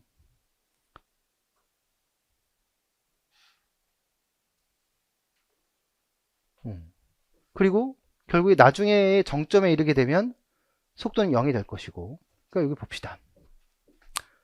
자, 충격량이 300 뉴턴 했으니까 뉴턴 S는 좀 편하게 단위를 바꾸면 뉴턴 S란 말이에요. 뉴턴의 뭐예요? 킬로그램 미터 퍼 세크의 제곱이고 여기 곱하기 세크 이렇게 된 거잖아요. 요거 없어지고 없어지고 따라서 이건 똑같이 킬로그램 미터 퍼 세크죠. 그래서 300 킬로그램 미터 퍼 세크는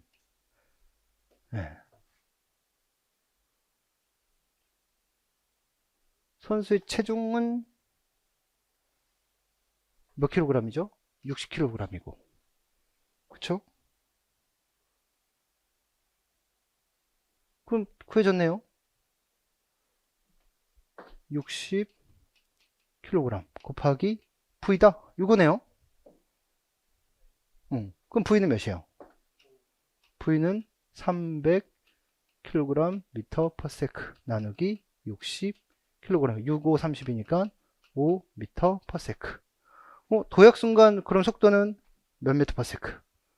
5 미터 퍼 세크 이렇게 나왔네요. 높이뛰기 선수가 이륙하는 순간 도약 각도가 60도였대요. 조금 지울게요.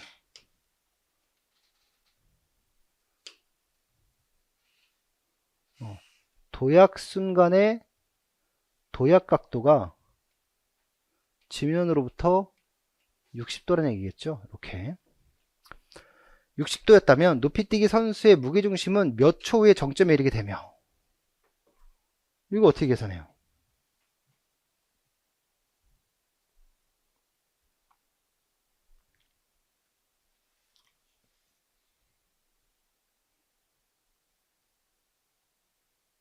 이거 어떻게 계산해요?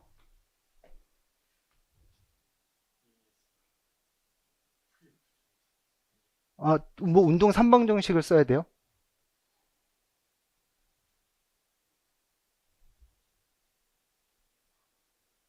자, 우리 이 상황을 놓고 보죠. 자, 분명히 도약해서 이륙했어요. 이륙한 순간 작용하는 힘은 뭐밖에 없어요? 중력 가속도밖에 없어요. 그러니까 이륙 순간에 5m/s였는데 5m/s였는데 요거는 지금 이쪽 방향으로 5m/s인 거잖아요. 그쵸? 그쵸? 근데 이제 중력은 어디로 작용해요?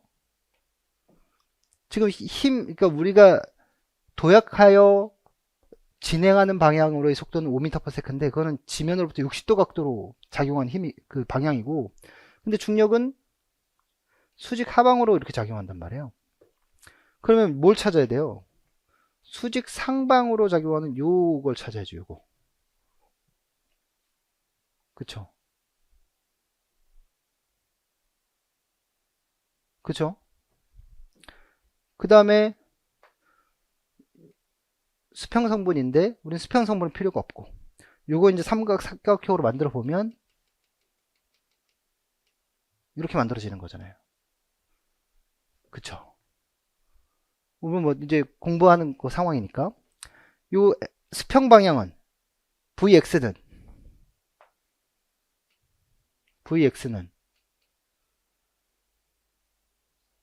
코사인이에요. V0라고 얘기한다면 V0 코사인 60도예요. 네. V0 검은색으로 V0 코사인 60도 각도다. 이게 이제 순수한 수평 방향으로의 힘이고, 그 다음에 수직 방향으로는 어떻게 해요? 코사인 했으면 요거 해야 되나요? 사인 해야 돼요? 그러면 VY는 V0 사인 60도다 이렇게 되겠네요. 그러니까 이게 뭐예요? 지금 5m/s의 속도로 지면으로부터 60도 각도로 투사됐는데, 수직 방향으로의 속도는 수직 방향으로의 순간 속도는 도약 순간, 이륙 순간 속도는 V0 사인 60도다. 요거 얘기하고 있는 거죠. 그죠? 예. 그러면 다 줬어요. 힘은 중력밖에 안 작용해요.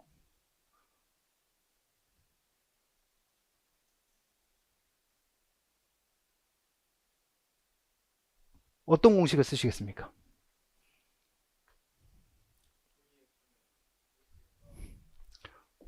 VF는 V0 뭐 이렇게 써요?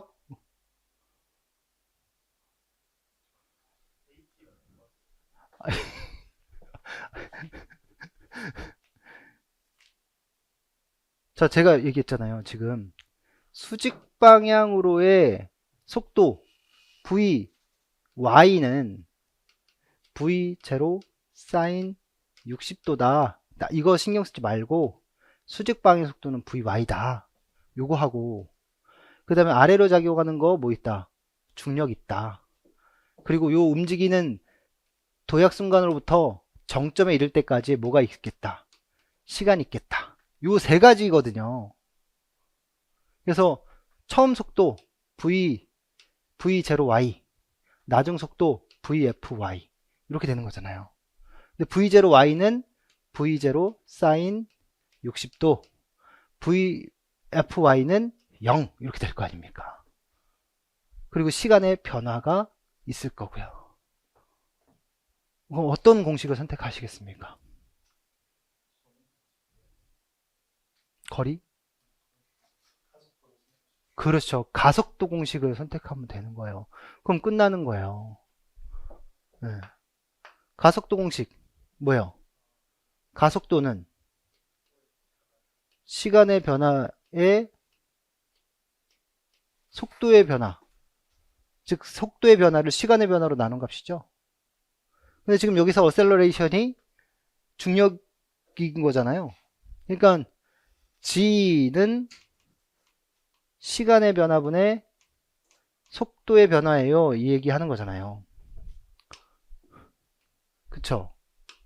아니 도대체 어떤 공식을 선택하셨길래 이렇게 복잡한 걸 선택하셨을까? 음, 그치, 습관대로 근데 어쨌든 다 여기에서 만들어진 공식들이니까. 네. 요것만 선택했으면 되는 거잖아요. 그러면 이제 여기서 봅시다. 시간의 변화인데, 이제 시간의 변화는 쓰면 되는 거고, 그쵸? 속도의 변화는 어떻게 써요? 네. 나중 속도에서 처음 속도를 빼주면 돼요. 그쵸? 근데 시간이 있었나요?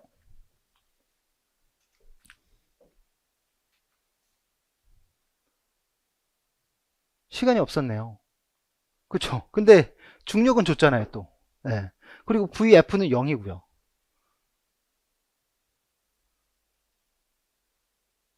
처음 속도는 주어졌고, 나중 속도는 0이고. 그쵸?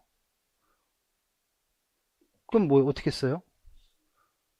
다시 10m per sec의 제곱은 시간분의 속도의 변화다. 나중 속도는 0이고 처음 속도니까 v0 사인 60도 값이다. 시간은 음의 값은 없으니까. 그쵸? 그럼 t는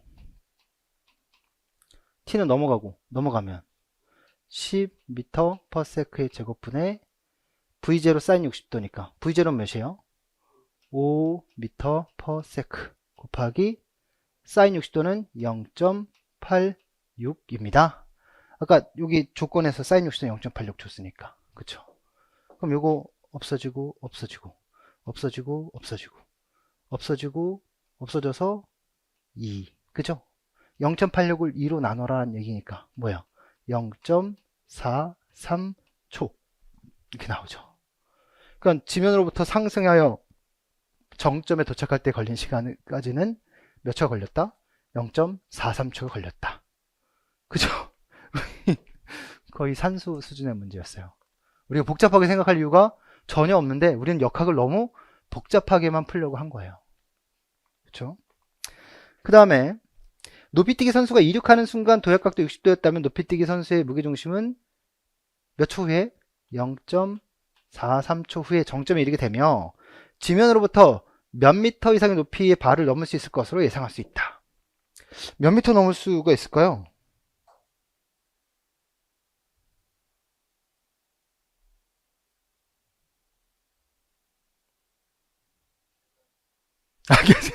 그럼 어떻게 계산해야 돼요?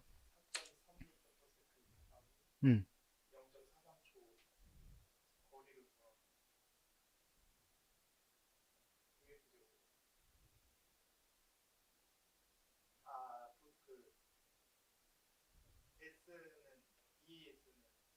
네.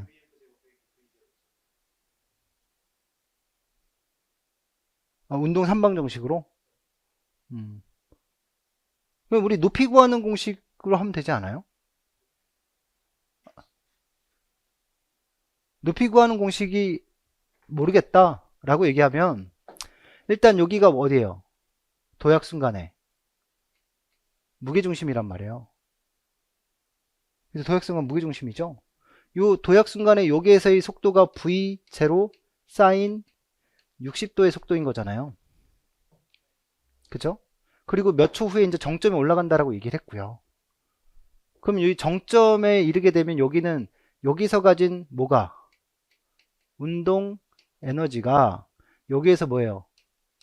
위치 에너지가 되는 거잖아요. 그럼 위치 에너지와 운동 에너지는 같고요. 그 형태 한번 바꾼 거잖아요.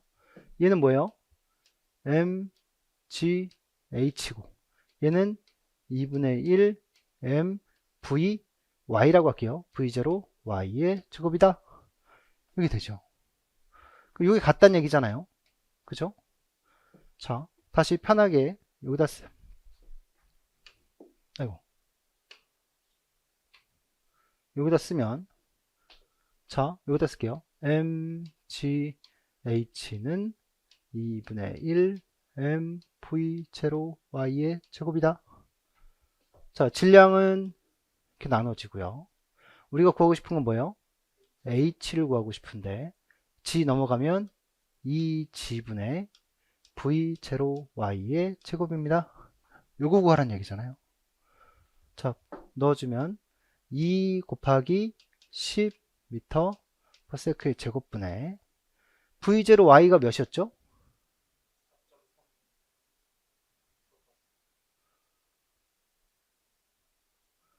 v0 y가 지금 v0 사인 60도 v0 사인 60도 값의 제곱 이거 하라는 거네요. 그쵸? 풀면 무엇이죠? v0는 5 곱하기 0.86이죠? 요거 곱하기 5 곱하기 0.86 똑같이 썼어요. 제곱이니까. 그 다음에 2 곱하기 10m/s의 제곱.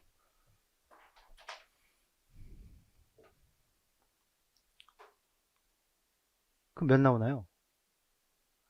더 헷갈려. 0.86 곱하기 5 5 6에 30 5 8 40 4.3 4.3 는 4.3 m/s 곱하기 4.3 m/s를 20m/s 제곱으로 나눠라. 없어지고 없어지고 없어지고 없어지고. 그쵸? 계산기 써야 되겠구나 이거. 계산기 4.3 곱하기 4.3은 몇이죠? 18.49 분의 20이니까 이건 몇 나와요? 네,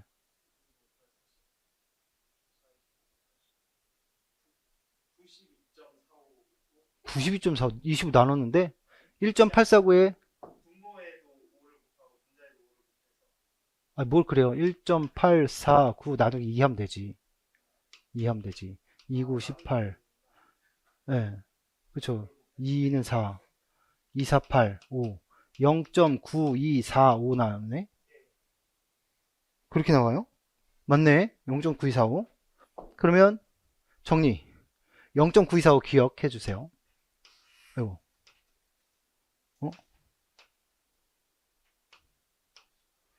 자, 여기서부터 여기까지 올라가서 무게중심을 올리는데 0.9245m만큼 올린대요.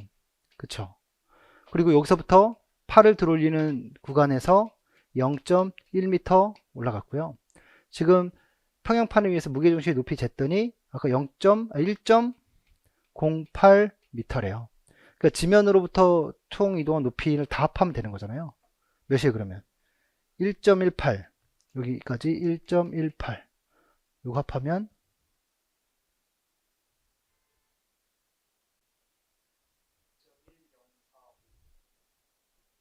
2.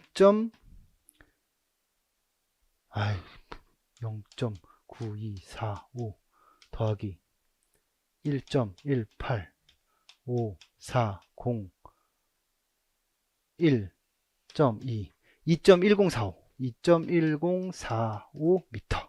지면으로부터 약 2.1m 정도 높이를 넘겠네요. 그러니까 허리 제기를 얼마나 더 잘하느냐에 따라서 더 높이 넘을 수도 있을 거고. 이 정도 수준이면 뭐 세계적인 수준에 근접하는 것 같아요. 이상혁 선수가 몇 미터 넘었죠? 파리올림픽에서 2m 20, 30몇 넘었나? 20몇 넘었나? 30 근처까지 갔죠. 네. 그러네요. 이 문제를 풀면서 뭘 느껴요, 지금? 제가 막 이렇게 해드린 게 되게 복잡했나요? 써놓은 건 어찌없지 되게 복잡한데, 네, 써놓은 건 되게 복잡한데, 시간을 구하는 공식도 그냥 가속도 공식에서 우린 시간과 속도 변화를 알았기 때문에, 아니면 시간은 모르지만 가속도와 속도 변화를 알면 시간을 구할 수 있는 거고, 그쵸? 아니면 중력 가속도와 시간을 알면 속도 변화를 구할 수 있는 거고, 그쵸? 아니면 시간과 속도 변화를 알면 가속도를 구할 수 있는 건데, 지금 지면으로부터 또 해서 그러니까 중력에 반하는 움직임을 한 거기 때문에 지금 가속도는 중력 G로 줘야 되는 상황인 거죠. 그쵸? 높이를 구하는 공식도 역시 운동 에너지와 위치 에너지 관계로 문제를 냈단 말이에요. 그쵸? 그러니까 우리가 이미 다 알고 있는 공식 범위 내에서 충분히 다 풀어낼 수 있는 문제들이지 어려운 문제 아니에요. 다만 왜 이렇게 나왔냐면 제가 이거 한 1시간을 넘게 그렸어요.